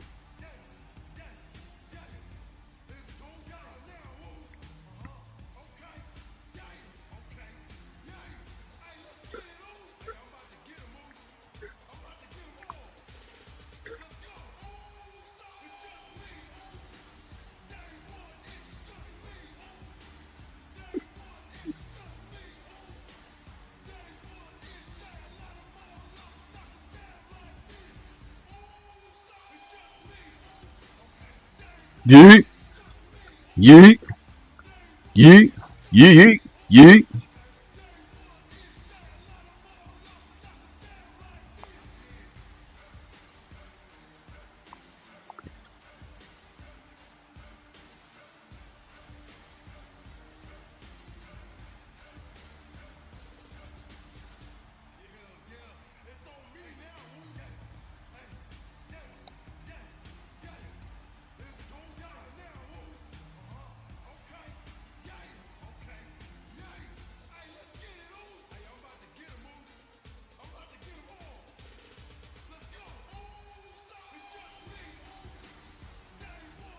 And once again, congratulations to Jay Uso. All right, time to play some Castle Crashers. Yeet.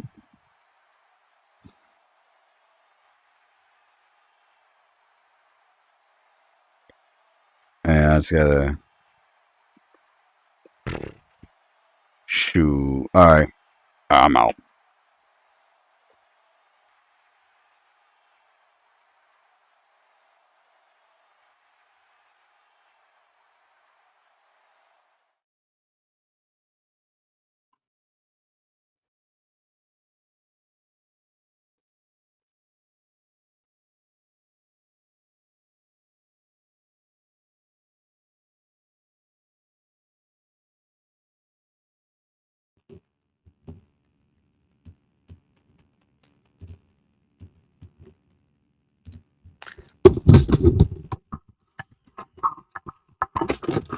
How's that multiverses? Yeah, hang on. No, we gotta do it right. We gotta do it right. How's that multiverses, y'all?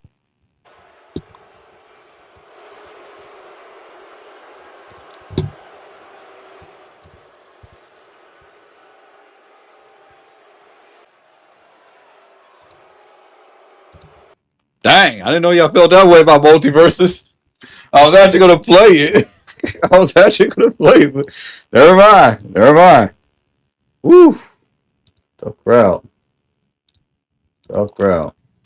Man, y'all really angry at that game. Honestly, I don't blame you. I would be frustrated too if I spent $100 something. Diabolical, man. Take people's money like that. But what's good, homie? How you doing? About to go ahead and get the next game started.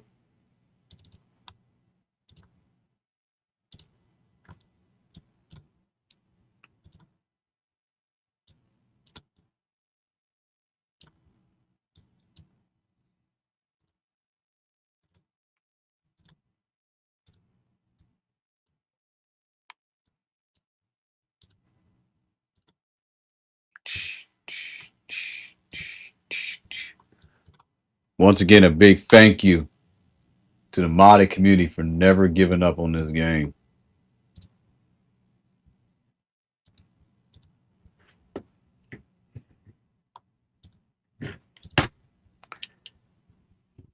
big thank you. So I'm about to show you all why I was so hyped and excited. All right, so there's my character. Level 44. Now watch this. Watch this. Character select. Wait for it. Wait for it. Custom character select. And watch this. You can make your own character. Look at this. After 16 years, you can finally make your own character. Look at how detailed the customization is. It's insane. All right, hang on.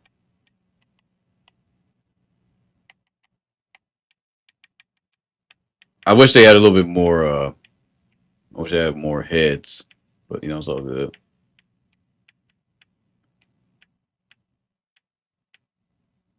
Man, that is so cool. Be my own version of Alien, I guess. The Alien Knight. Be an Alien Knight.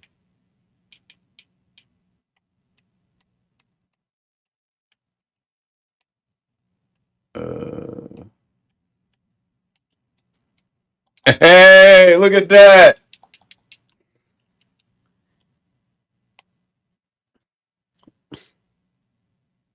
And look, we got four. We got 1, 2, 3, 4 players. You know, we got 4 players, so that way all 4 players can play. I think there's a mod where more players can play as well, like up to 10 people. We got the Juggalo here. We got all the princesses. They all just partying. We got the king. All custom animations, by the way. These are all custom animations. Look at that. That is awesome. Well, I think some of them custom animations. Maybe they're unused animations. I'm not sure. And I'm about to go ahead and go to exit map. And listen, there's a tutorial mode. So there's a training mode, in-depth training mode.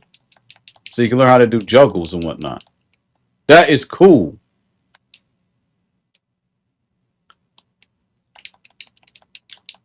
So you can actually learn how to properly juggle, you know, everyone.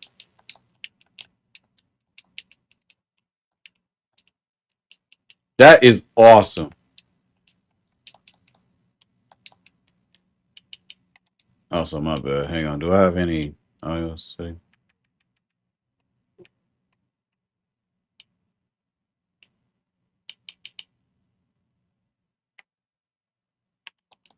I can't hear the game. Hang on, give me a sec. I don't know why I can't hear the game. Like I can hear everything else, but I can't hear the game. That's weird. Okay, so I can hear that, but I can't hear the game. All right. Anyway, let's look up. Black successors list.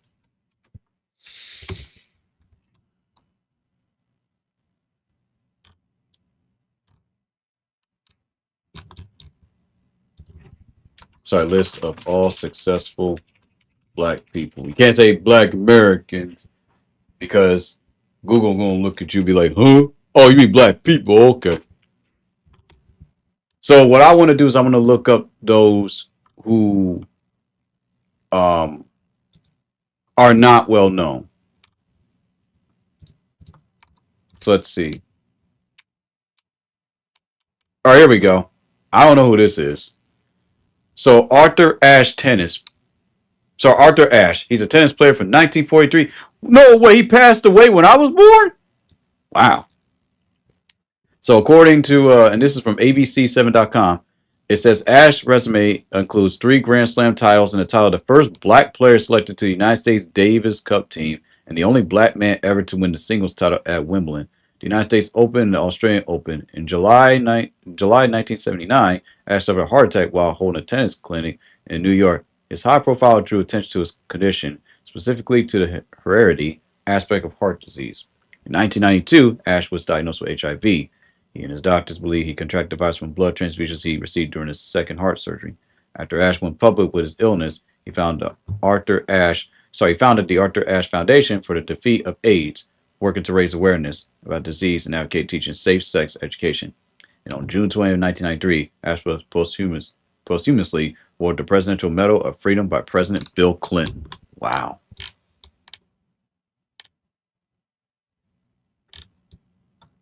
Here's another one that I don't know. Ruby Bridges. At age 6, Bridges embarked on a historic walk to school as the first Black American student to integrate the all-white William Frantz Elementary School in Louisiana. She ate lunch alone and sometimes played with her teacher at recess, but she never missed a day of school that year. In 1999, she established the Ruby Bridges Foundation to promote tolerance and create change through education. In 2000, she was made an honorary deputy marshal in a ceremony in Washington, D.C. And she's still alive. Let's go. And she's still alive. Okay. That is awesome. Wow. That is amazing. Man, I know one day I'm going to be up on there. Then y'all know my real name. One of these days you'll know my real name. You'll be like, wow, he accomplished all of that. I'm like, yup. Yup. Under y'all noses. So like I said, the goal is to educate those on individuals that people don't know about versus who everyone already knows about. Because again, that's just how corporate is. They always want you to know about who's the big dogs, but they never want to tell you about who was, running up and whatnot. So that's awesome.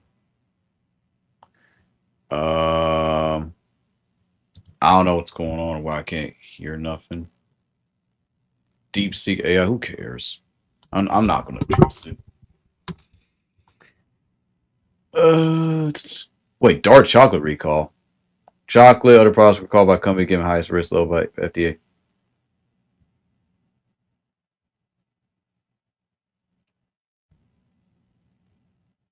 Okay, recalled chocolates. Let's look up these brands.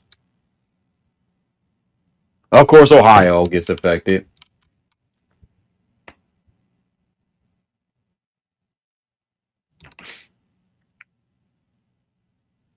The recall indicates a variety of Cali Farm brand projects. Oh, it's just Calye. I don't even know who Calye is. Let's see. Calye Farm. Let's see.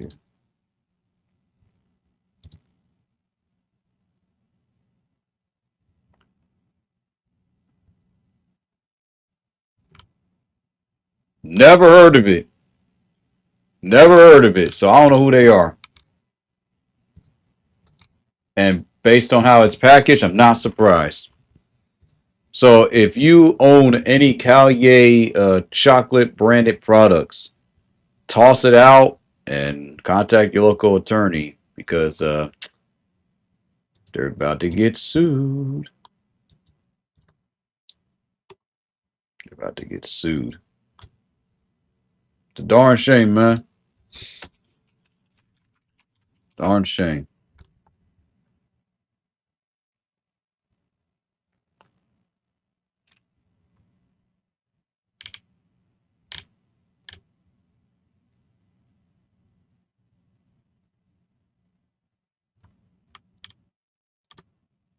Let's see here.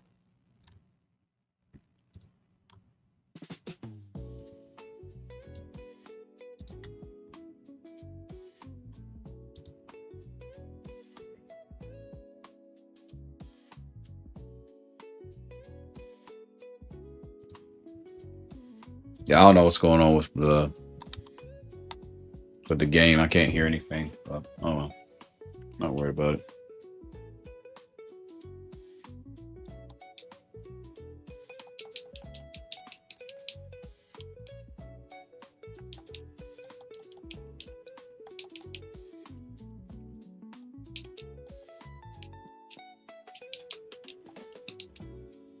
I didn't know there was different techniques in order to beat these guys. There's a bug where I can't hit him anymore.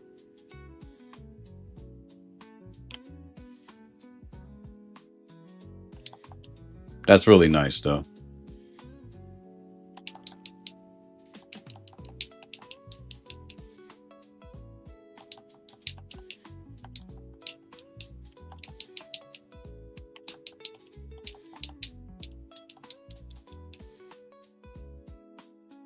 Wow. So yeah, it's still a work in progress, but other than that, this is cool. Now, if I remember correctly, the mod was released 6 days ago. I didn't know. No one in the Steam community side of Castle Crash has talked about this. So how was I supposed to know? Also, from what I've learned is that there are 14 new levels and they're all difficult. So there's a enhanced version of the Necromancer level. Oh goodness. Ah!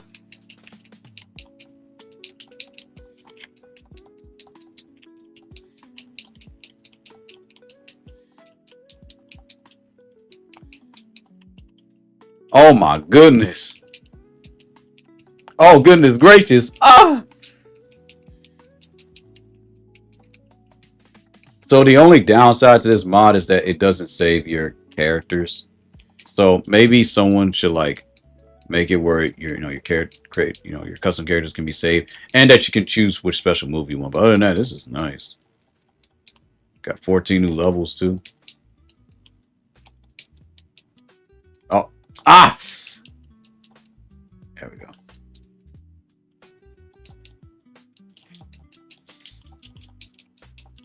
Help! Help!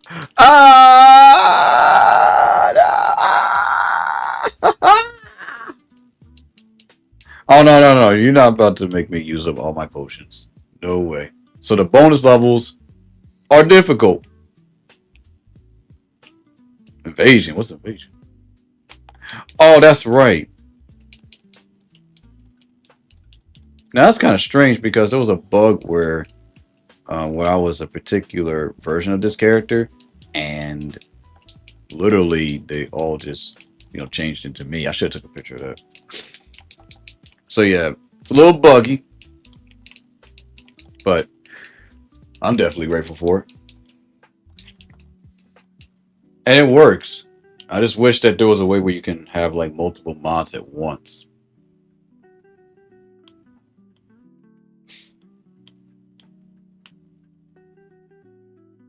Snowy's campaign. All right, hang on, I need to prepare for this. Hang on a second. I need to prepare for this.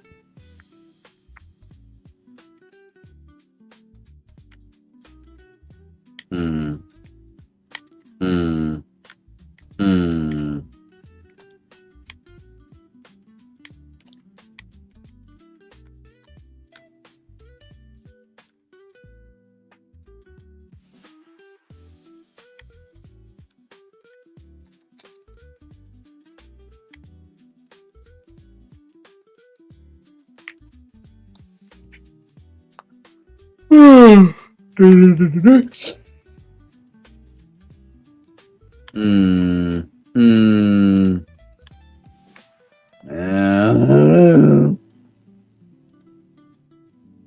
I think I'm just gonna stick with my weapon. Yeah, I was gonna stick with my weapon.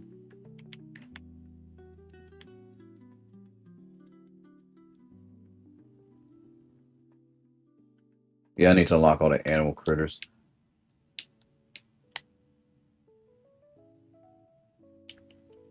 I think I have to unlock beat insane mode in order to get to unlock the door.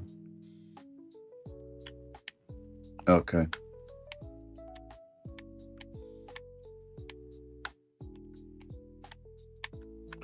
All right, let's do Snowy's campaign then.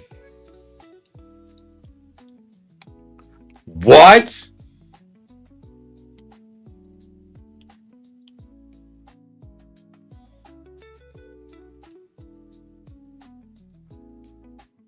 Oh, that's cool. Oh my goodness! Wait a minute!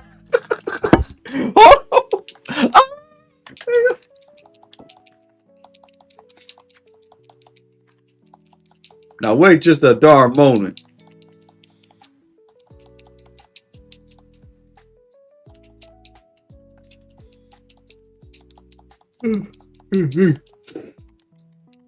Oh goodness. Wait.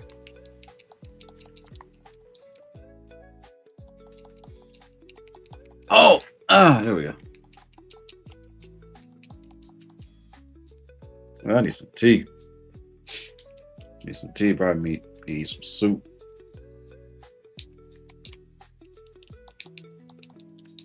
No.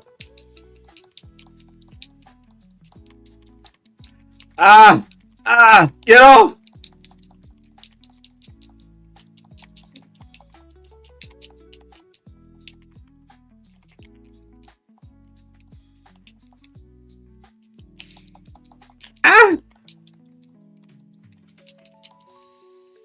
Oh!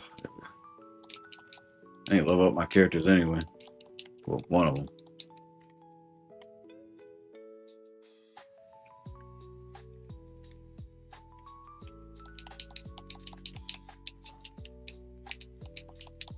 I'm nervous on what the boss character is going to look like. Uh-oh.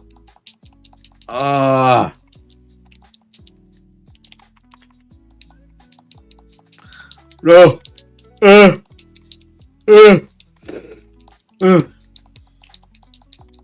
No. Yeet. Yeet. Yeet. Yeet. Yeet. Get out of here. Yeah, can I pick him up? Can I pick him up? Can I pick him up? Yeah, I want to pick you up. Pick you up. Yeet. Yeet. Yeet. Oh. Yeet.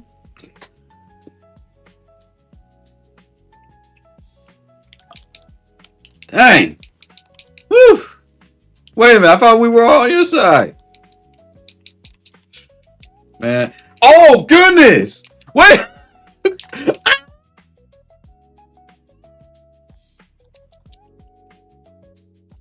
Hold the phone there, partner.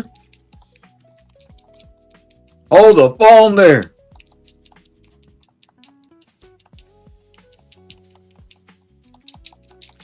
Give me that pair. Uh-oh. Ah! Are you seriously beating me up with a lobster? Man, I'm about to yeet. About to yeet. I almost fell off my chair. Oh, no. Ah! Ah!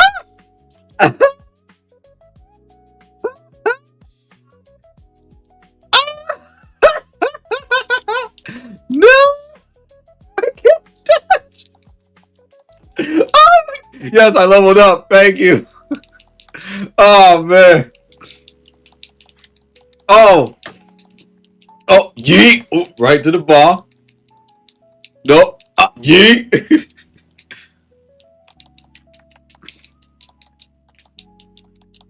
No! Oh! Yeet! Yeet! Yeet!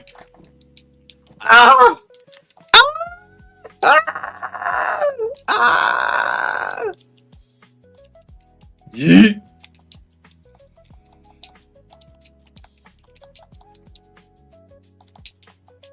Yeet! Yeet! Yeet! Oh, whoa, wait a minute. Wait. Oh my goodness. I guess it's time.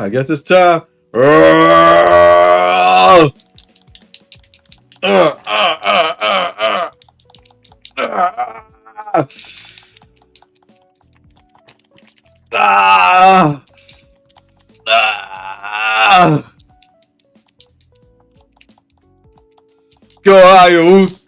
Go out here.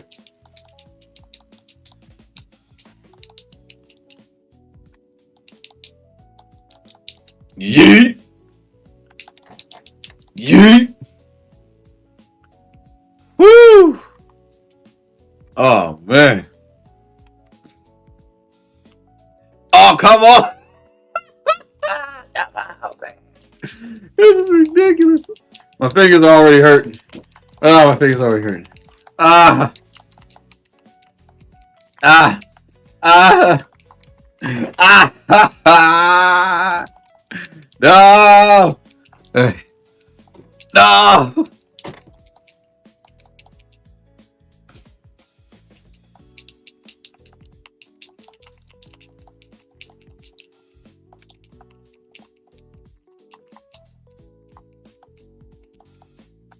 Oh my goodness, I forgot to put my VTuber bottle up. I forgot to put my VTuber bottle up.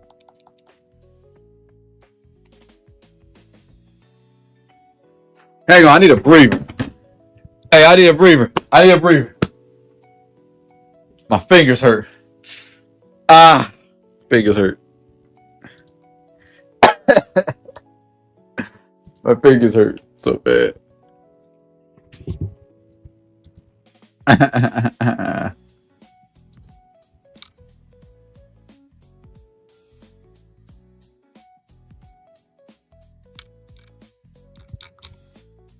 da, da, da, da, da. All right, let me check this out real quick. Fire.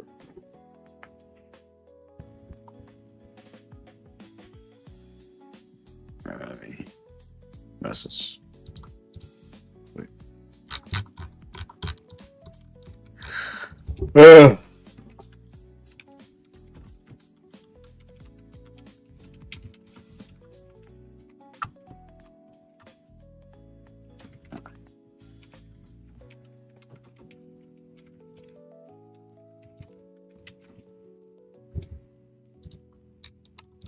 So I want to go ahead and show you all some real quick.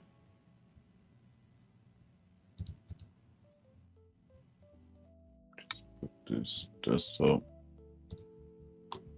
Because remember, to those who have seen my Cast Crashers video, by the way, let me see how that video is doing. I just want to see how it's doing. I'm not worried about it. I'm not worried about it. I just, just want to see. All right, so the Castle Crashers vid, 160 views. Thank you, appreciate it. All right, let's see how it's doing over on the TikTok. Like I said, I ain't gonna say no. So on my TikTok, 184 views. But on my YouTube, 160 views.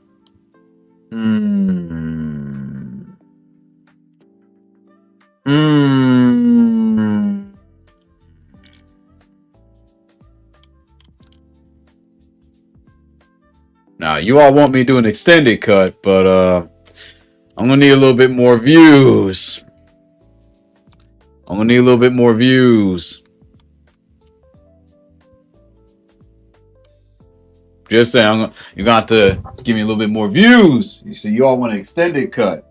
You want me to have more streamer collabs and whatnot, right? Right? You're gonna have to up those views a bit. So we're gonna continue just to see how long it's gonna take for me to receive certain views, and that's it. I may promote the Castle Crashers vid, but I really don't want to give TikTok any of my money. So I would, but nah. If you tell me a government can literally just take you tell me that a government can just take my hard work and success just like that, the freaking just take it like that, right? Nah, I'm good.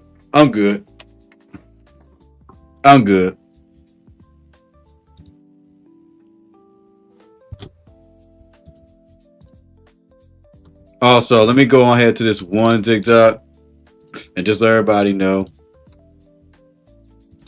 Let's see. That yes, I am well aware. I don't know. Everyone's still messaging me on my TikTok. They know I have no access to this app anymore. And they still can't.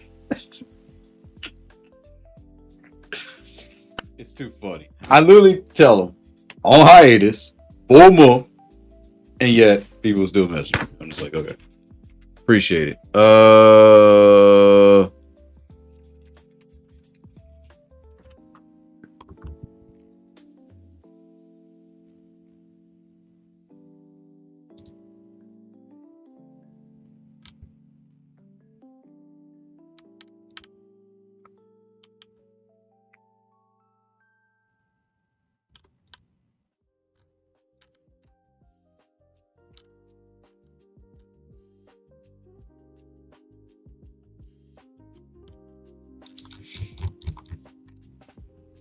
Let's see.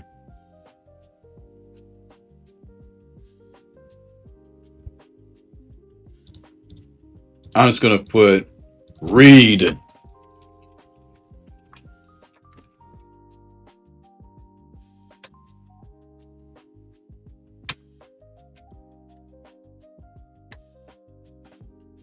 And then there's another one. So this DeepSeek AI is pretty intriguing.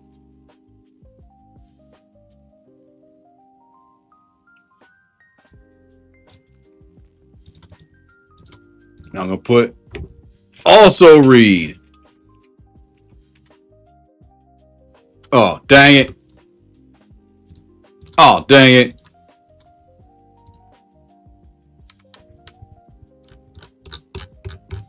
I'm trying to see if there's a way that I can share this.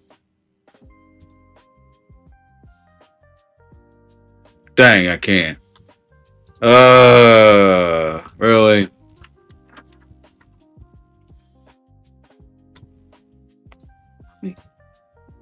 I don't say how many characters. Okay, nice.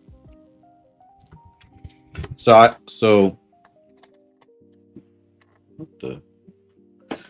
Oh, and there goes TikTok on the PC side, bugging out. Bugging out again. See, I need a little bit more views.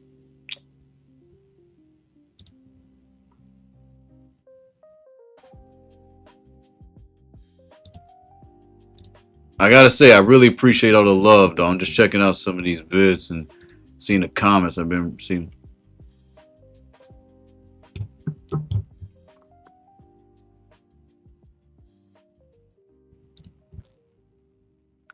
So I just want to personally say to everyone, right?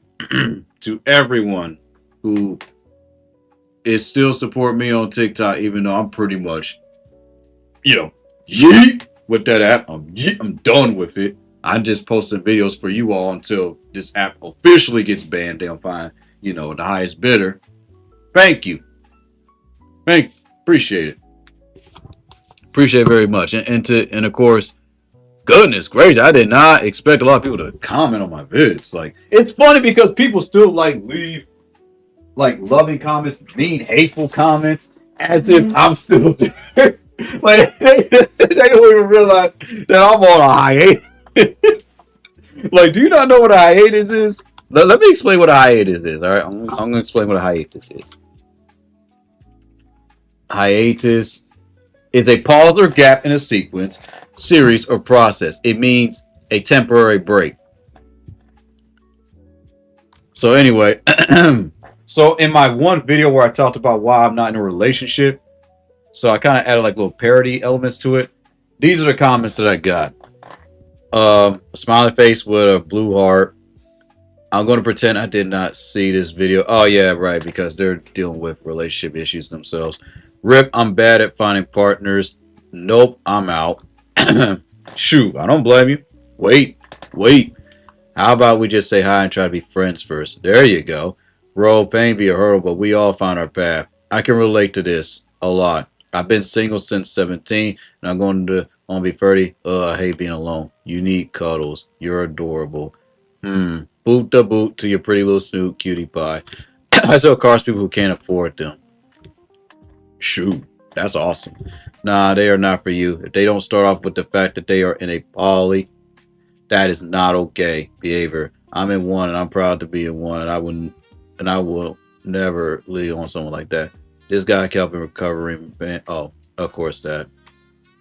I'll go ahead and dislike all these comments. I appreciate it. I appreciate y'all so much.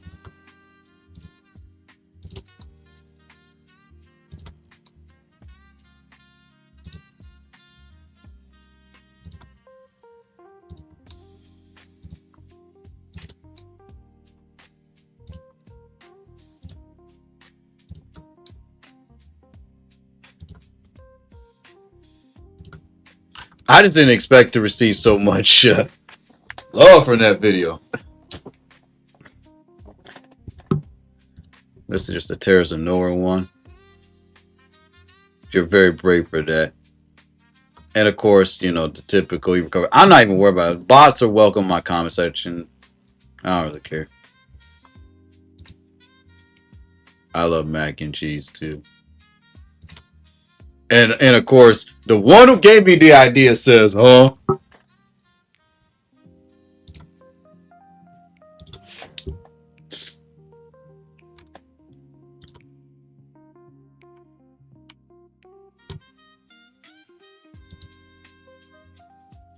This is honestly pretty interesting. I'm still receiving comments.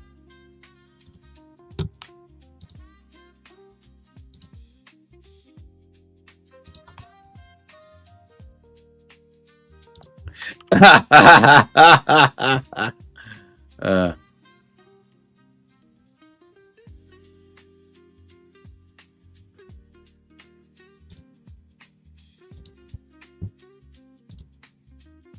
it's so sad that people think I'm back when I'm not really, but me who about the Hasubiko skip for $15. You get a glider, and if you want to win, you should play Fortnite with me. I can carry. I get a glider. Wow. Okay. How does one get hold of one of these Abbies? Oh, hang on.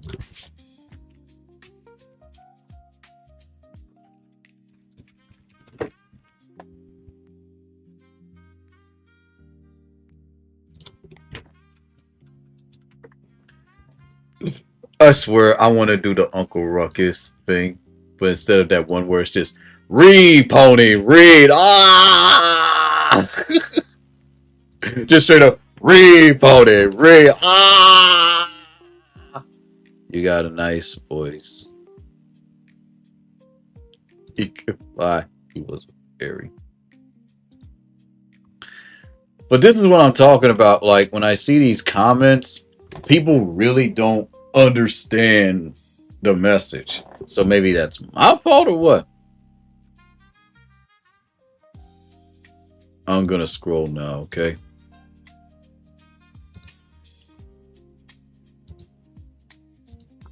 That's perfectly fine. Like, it's always funny how someone always feel like they have to have their opinion on something. You deserve everything. Aw.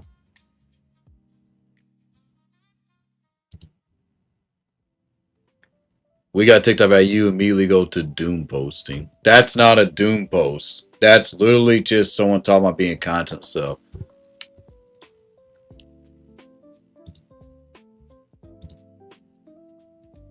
God's gonna bless you with abundance. Enjoy this, y'all. I love you. Everything's gonna be okay. I appreciate it.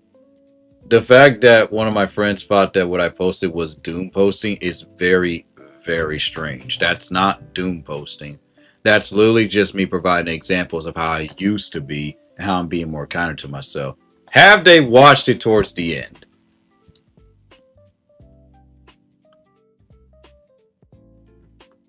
Oh.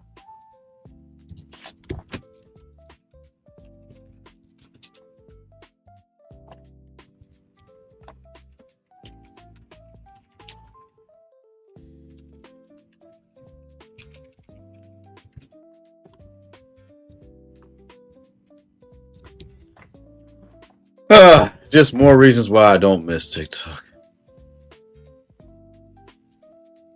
Revenge is not a myth. Just do it right. I feel you, bro. I appreciate your words of wisdom, and I love having you here, man.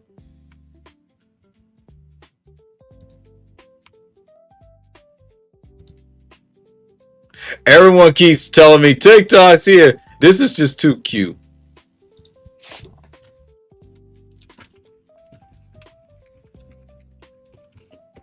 Nobody wins at the end of the day.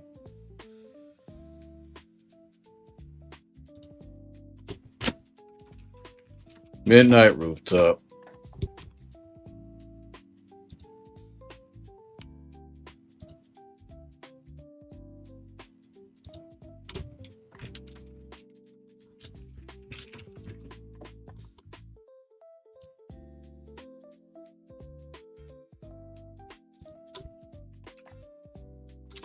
Let's see here.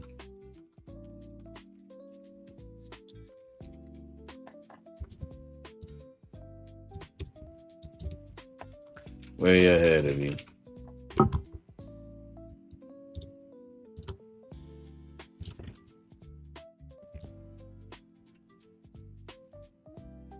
God, I never realized how cringe TikTok was.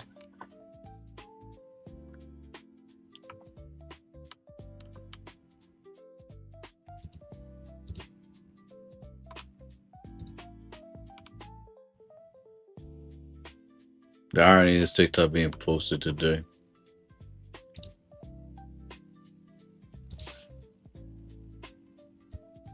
I'm honestly except for VCat.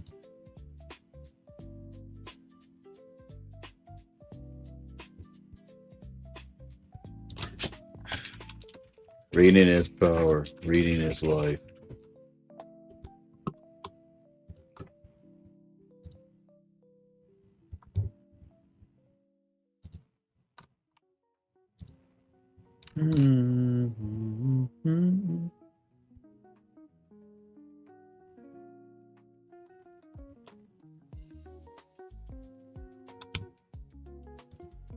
I said nakedness. I meant to say naked. You know what? Maybe that comment saved me.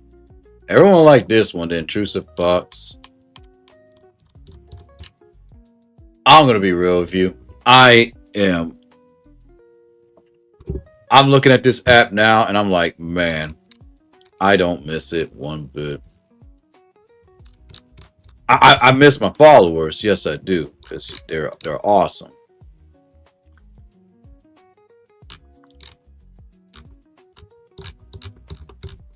And apparently,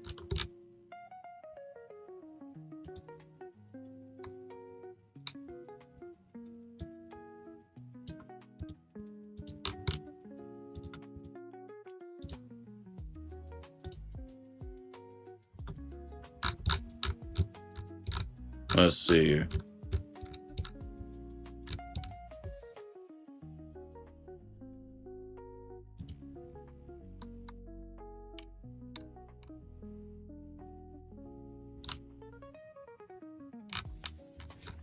Oh boy.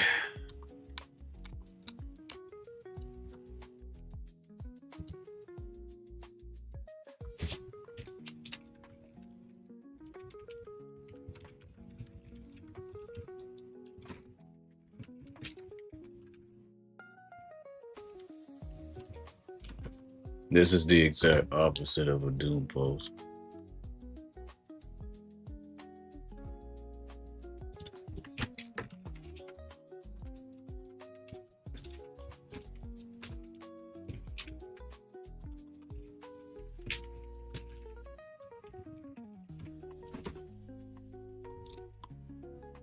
But yeah, I moved on. And honestly, after what I'm seeing, this is just more and more proof as to why I need to move on.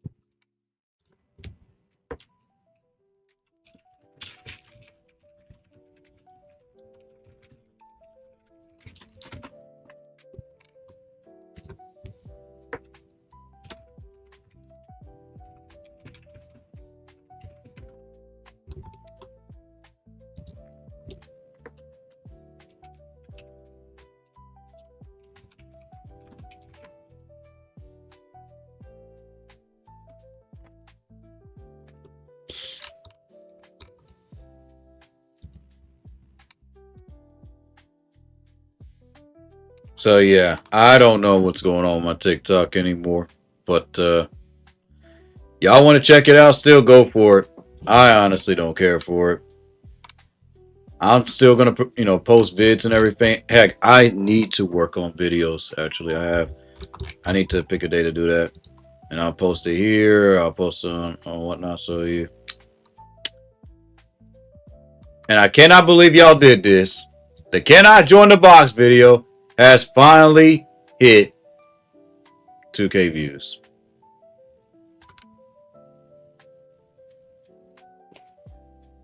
The cannot join the box vid hit 2K views.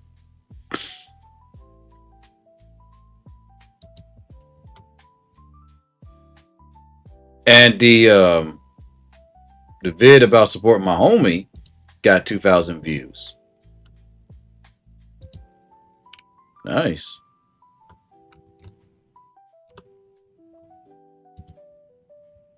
Yeah, I'm just gonna get off that app. Long story short, man, it's just not the same. Coming back to TikTok, like seeing all of that, it just feels so icky. Looking at the comments, seeing how people are constantly missing my point of what I'm trying to say, it's just like, man. So there was really nothing to miss anyway. I'm just gonna be real with y'all. I mean, I'm just gonna keep it 100. Thank goodness I'm not a popular fur, man. That type of stuff would drive me nuts. Anyway, boom! Look at that. Artwork by Daniel. This is who you're gonna see. Coming soon. Color should be done and everything by next week. So you're gonna be seeing this character. You may see this character a little bit more, like a sneak peek. Actually, no. I'll show you this character because it's actually going to be 3 more poses. It's going to be another attack and like 2 more expressions. So yeah, I just want to show you all this. Once again, big shout out to Daniel. Okay, I'm going to go ahead and play a little bit more of this mod, and then I'm going to call it. But yeah, man, just now you all understand why I just don't really care for TikTok as much. I mean, look at that, man. I mean, look at that, man. Even after the whole TikTok ban, it's just weird now. It's just weird. Now when I go on there, it just doesn't feel like TikTok. It feels orchestrated. Like the views and the interactions, it feels so forced. It doesn't feel organic. Like, woo, you know. It's insane. But I'll still post on there for my followers. But other than that, I don't care for that no more. I really don't. Anytime, and this is the first time I've ever seen this ever in my life. Anytime the government can just take away your hard work like that, it just makes you think. Like, if you can do that, what else can you do? Man, I'm thankful for the way I think. It's not perfect, but it doesn't fall for, a lot of what goes on in this world. Oh, my legs. I gotta put myself on red. Just gonna put working.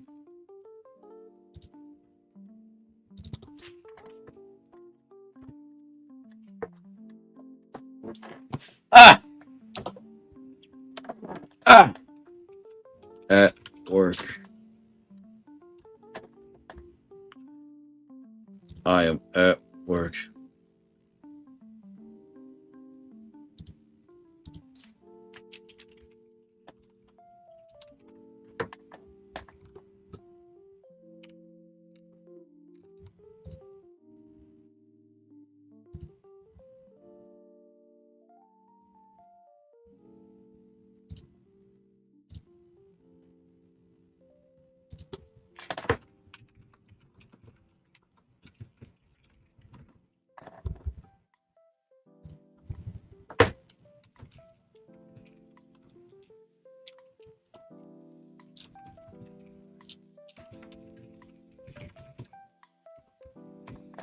All right.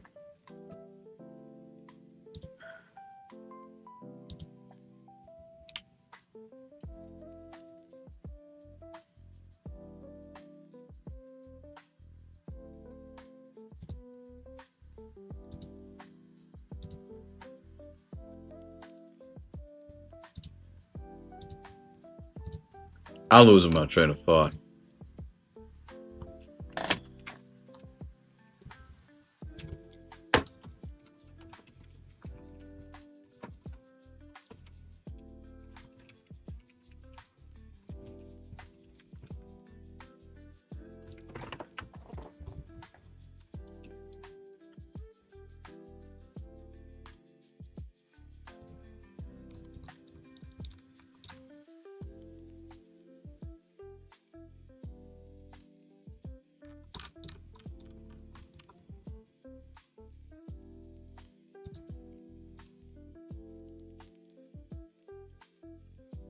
All right. I'm running low on energy, y'all. I really need to eat some soup.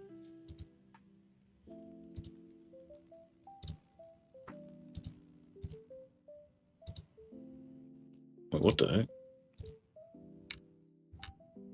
Oh, I was about to say, like that one game, Jack. Oh, that's right. I forgot I need to message them about. I'm just gonna tell them I apologize. I just, my apologies. Give me a couple more days and I will have some details for you.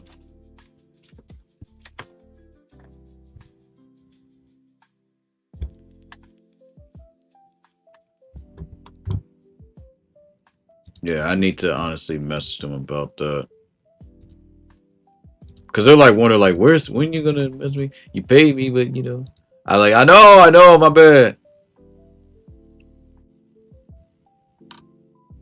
Anyway.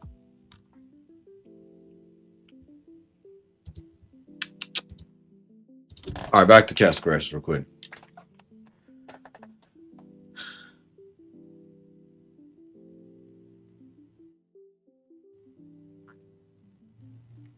Uh-oh. Oh, what?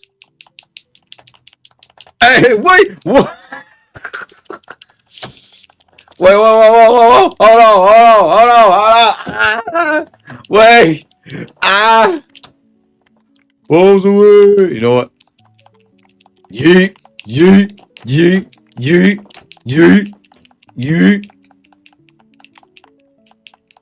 No. No. No.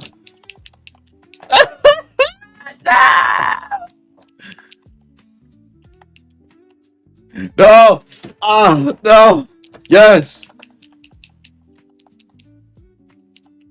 Ooh, there we go. That's what I'm talking about. Yeet. And we running.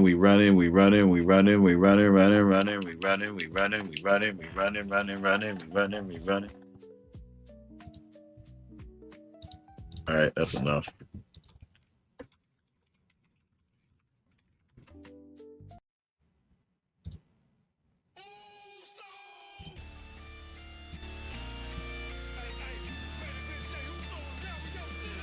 Woo-hoo! Just big ooze.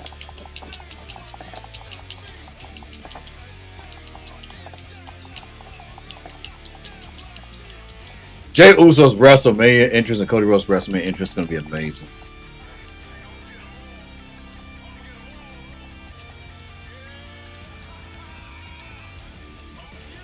I'm not going to lie. When I see Cody Rhodes lose, I'm going to cry. But I'm also going to cry tears of joy when Jay wins. It's just going to be an emotional roller coaster for me. I'm like, nah, I can't believe it. But I'm also happy. But I'm also like, but I'm also happy. I'm like,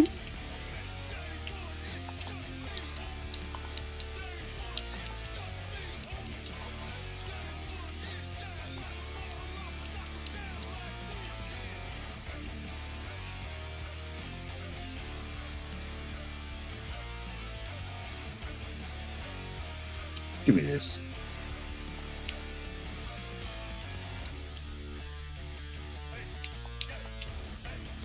No.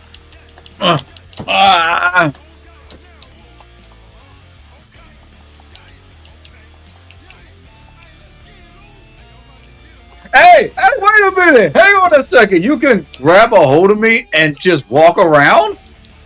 That's new. That's new. Ow.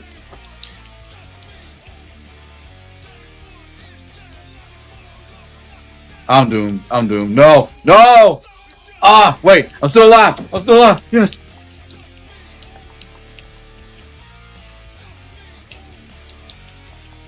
Yeet. Yeet. Yeet. Yeet. Yeet.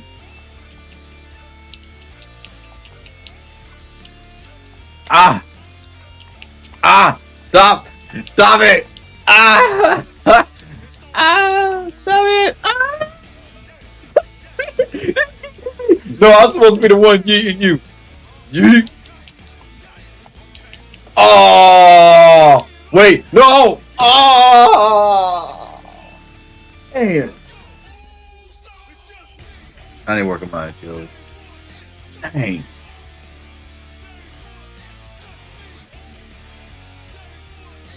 Man, they got me. Good. Dang. Hey. Hey. Hey.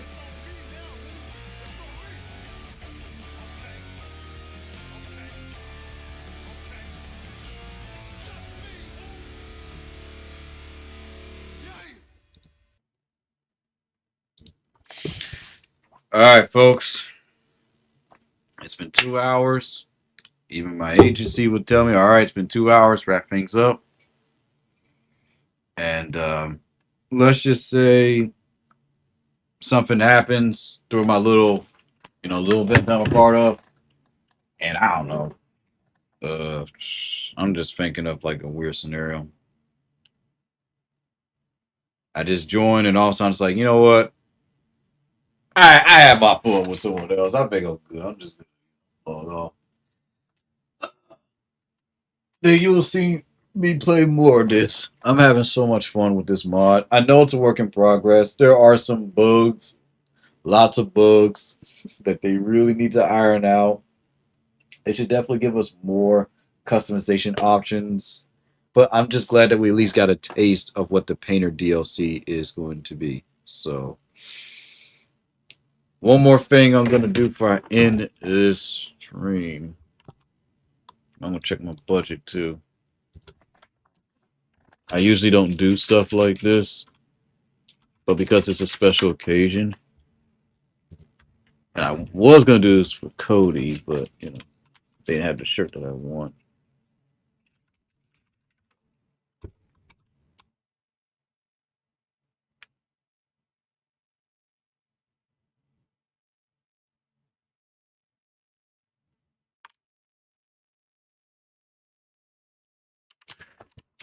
Okay, I'm trying to see. What do I want?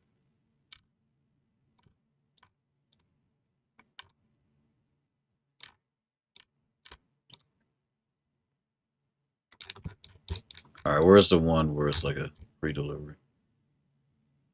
Okay.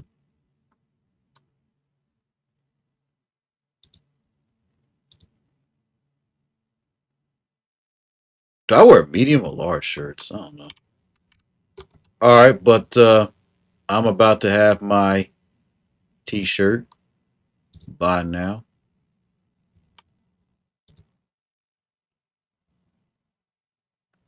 I got myself a YEET shirt. YEET. And hopefully it's here before WrestleMania. So I don't know when it's gonna come, but it's definitely gonna be coming later. But I got my YEET shirt. So all right, we in this. I got my YEET merch. Wait, how much? Those glasses look cool though. I'm not gonna lie, them YEET glasses.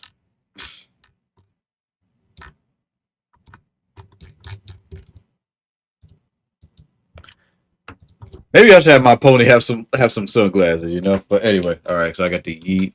Cody. There's just one shirt that I really, really want, based off of like Cody Rhodes went out, but I can't find it. It's custom art, and I can't find it.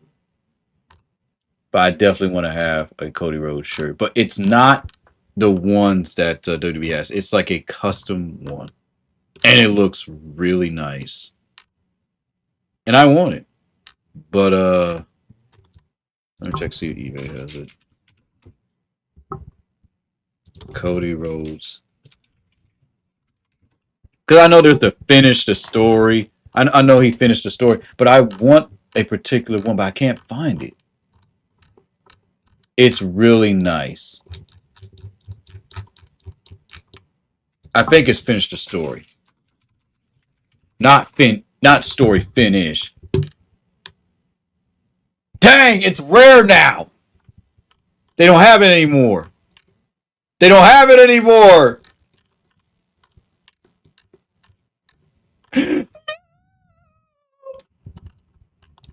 They ran out of prints. They don't have it anymore. Oh. Dang. Well, at least I got the memories. No yeet. No yeet. That's actually an official WWE shirt. What? Man, I'm sorry, but I'm not paying no $40-something for that.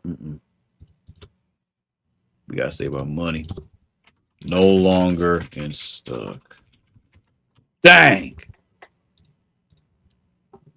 That's the shirt that I want. Guess I'll have to improvise. No longer have that shirt anymore. Man.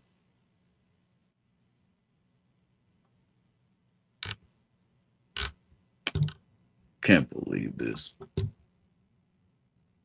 It's gonna hurt, man. It's gonna hurt, but I'm gonna be so happy at the same time. It's like, on one hand, and listen when I say this.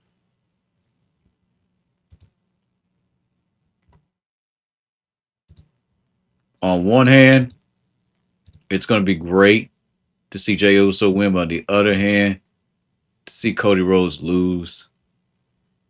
It's gonna hurt, man, because of all what that man went through. All what that man went through. Just to get where he... Oh my goodness, the promos, they're gonna be intense. I already know for a fact those promos are gonna be intense, man. There's gonna be a lot of high tension, man.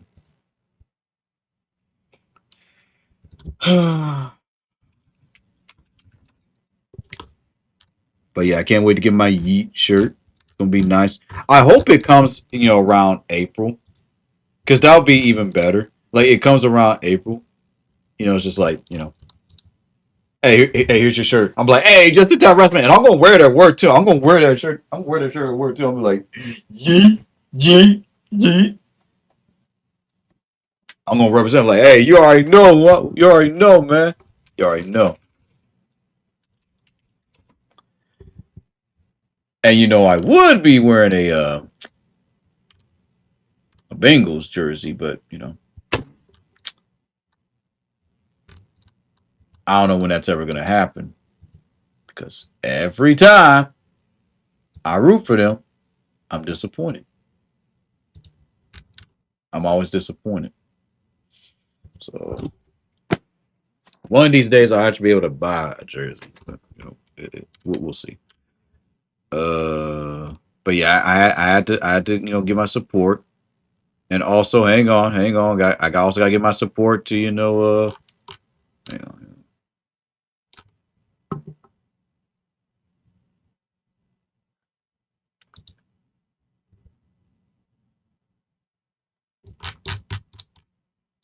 Okay, was this just released?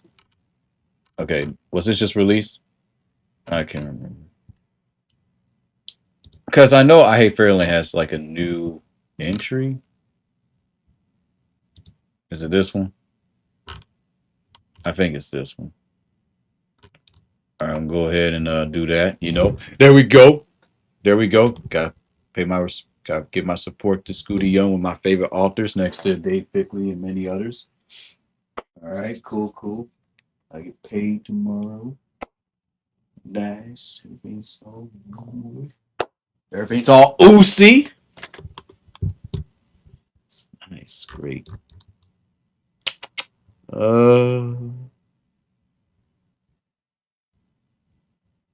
Man, I put that under donations though. Okay. Just gonna get that there.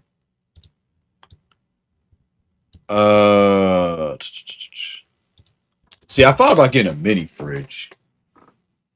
Maybe something that I can just have, just carry to work. Like, just have to work, just, just let everybody know, hey, this is my fridge. But I don't think that's necessary.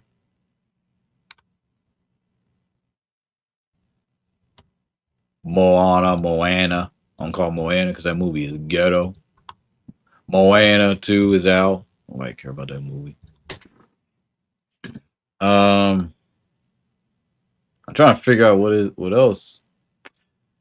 Dang, man. Like I said, I'm just grateful, man. I'm just grateful to be alive.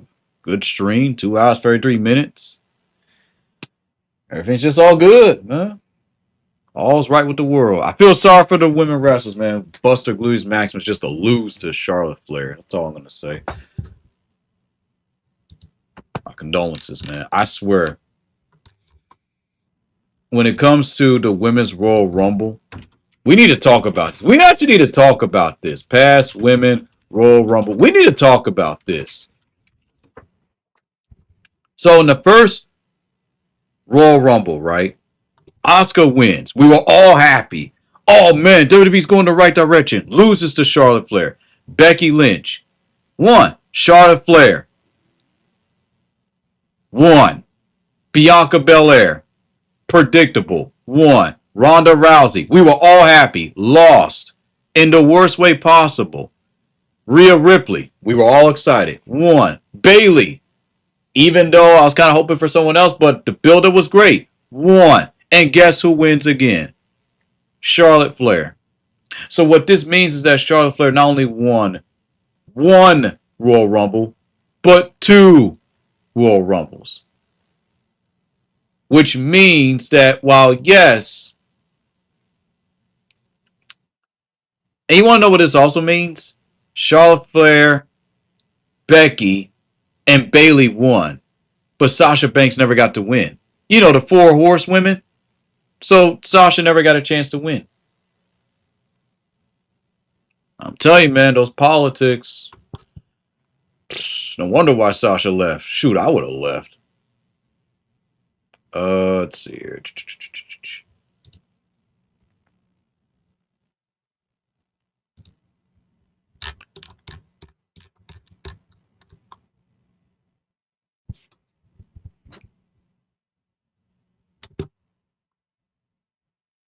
So let's see.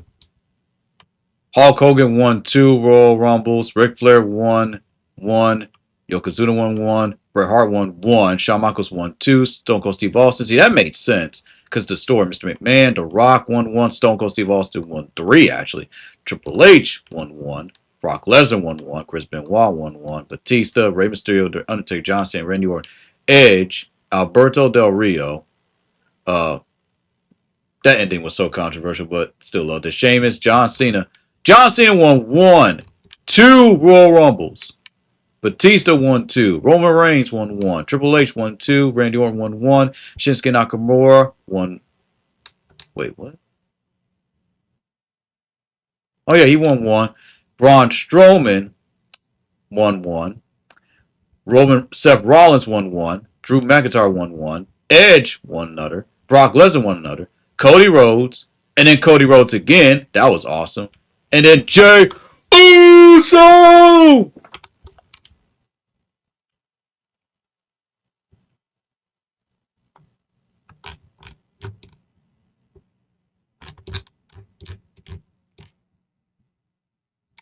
When Cody Rhodes won both Royal Rumbles, man, that was beautiful. Because in 2024, he technically was supposed to win.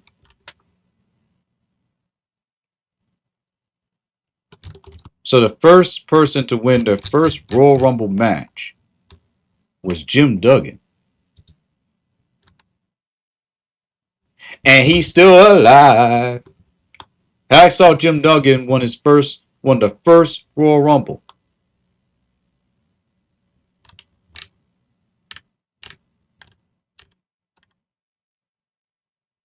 So that would mean Shinsuke Nakamura is the only New Japan Pro Wrestling wrestler that actually won a Royal Rumble.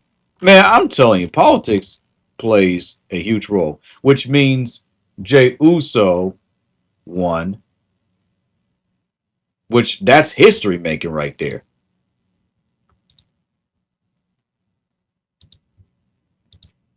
Interesting. Okay. See, the Royal Rumble was always controversial, which is fine, but it got to the point where predicting winners, it was getting tiresome.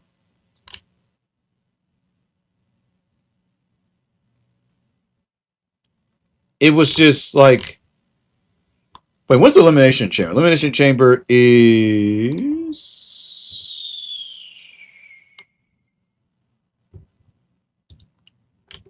March.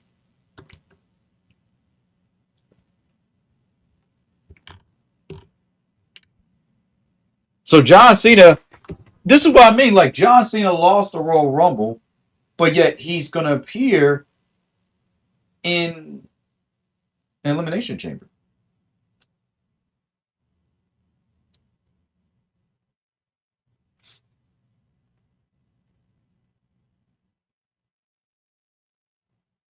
Hmm.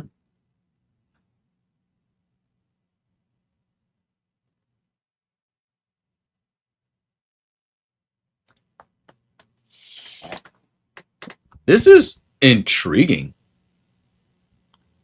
But they'll have a choice between a Raw World Heavyweight Championship, the SmackDown Undisputed WWE Championship. But this doesn't make any sense because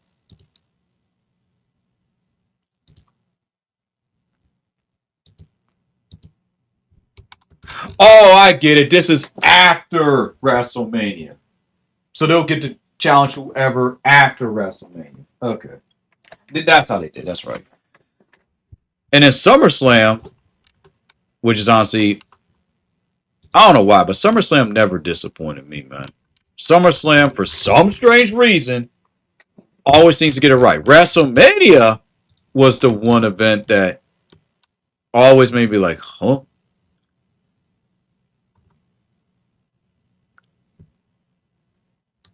No matter the year or the era, SummerSlam was just always an amazing event.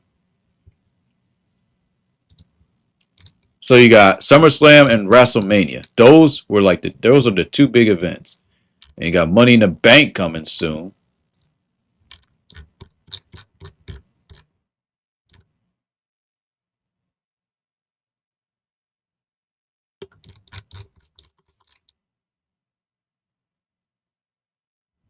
Man, I love wrestling. That's all I gotta say.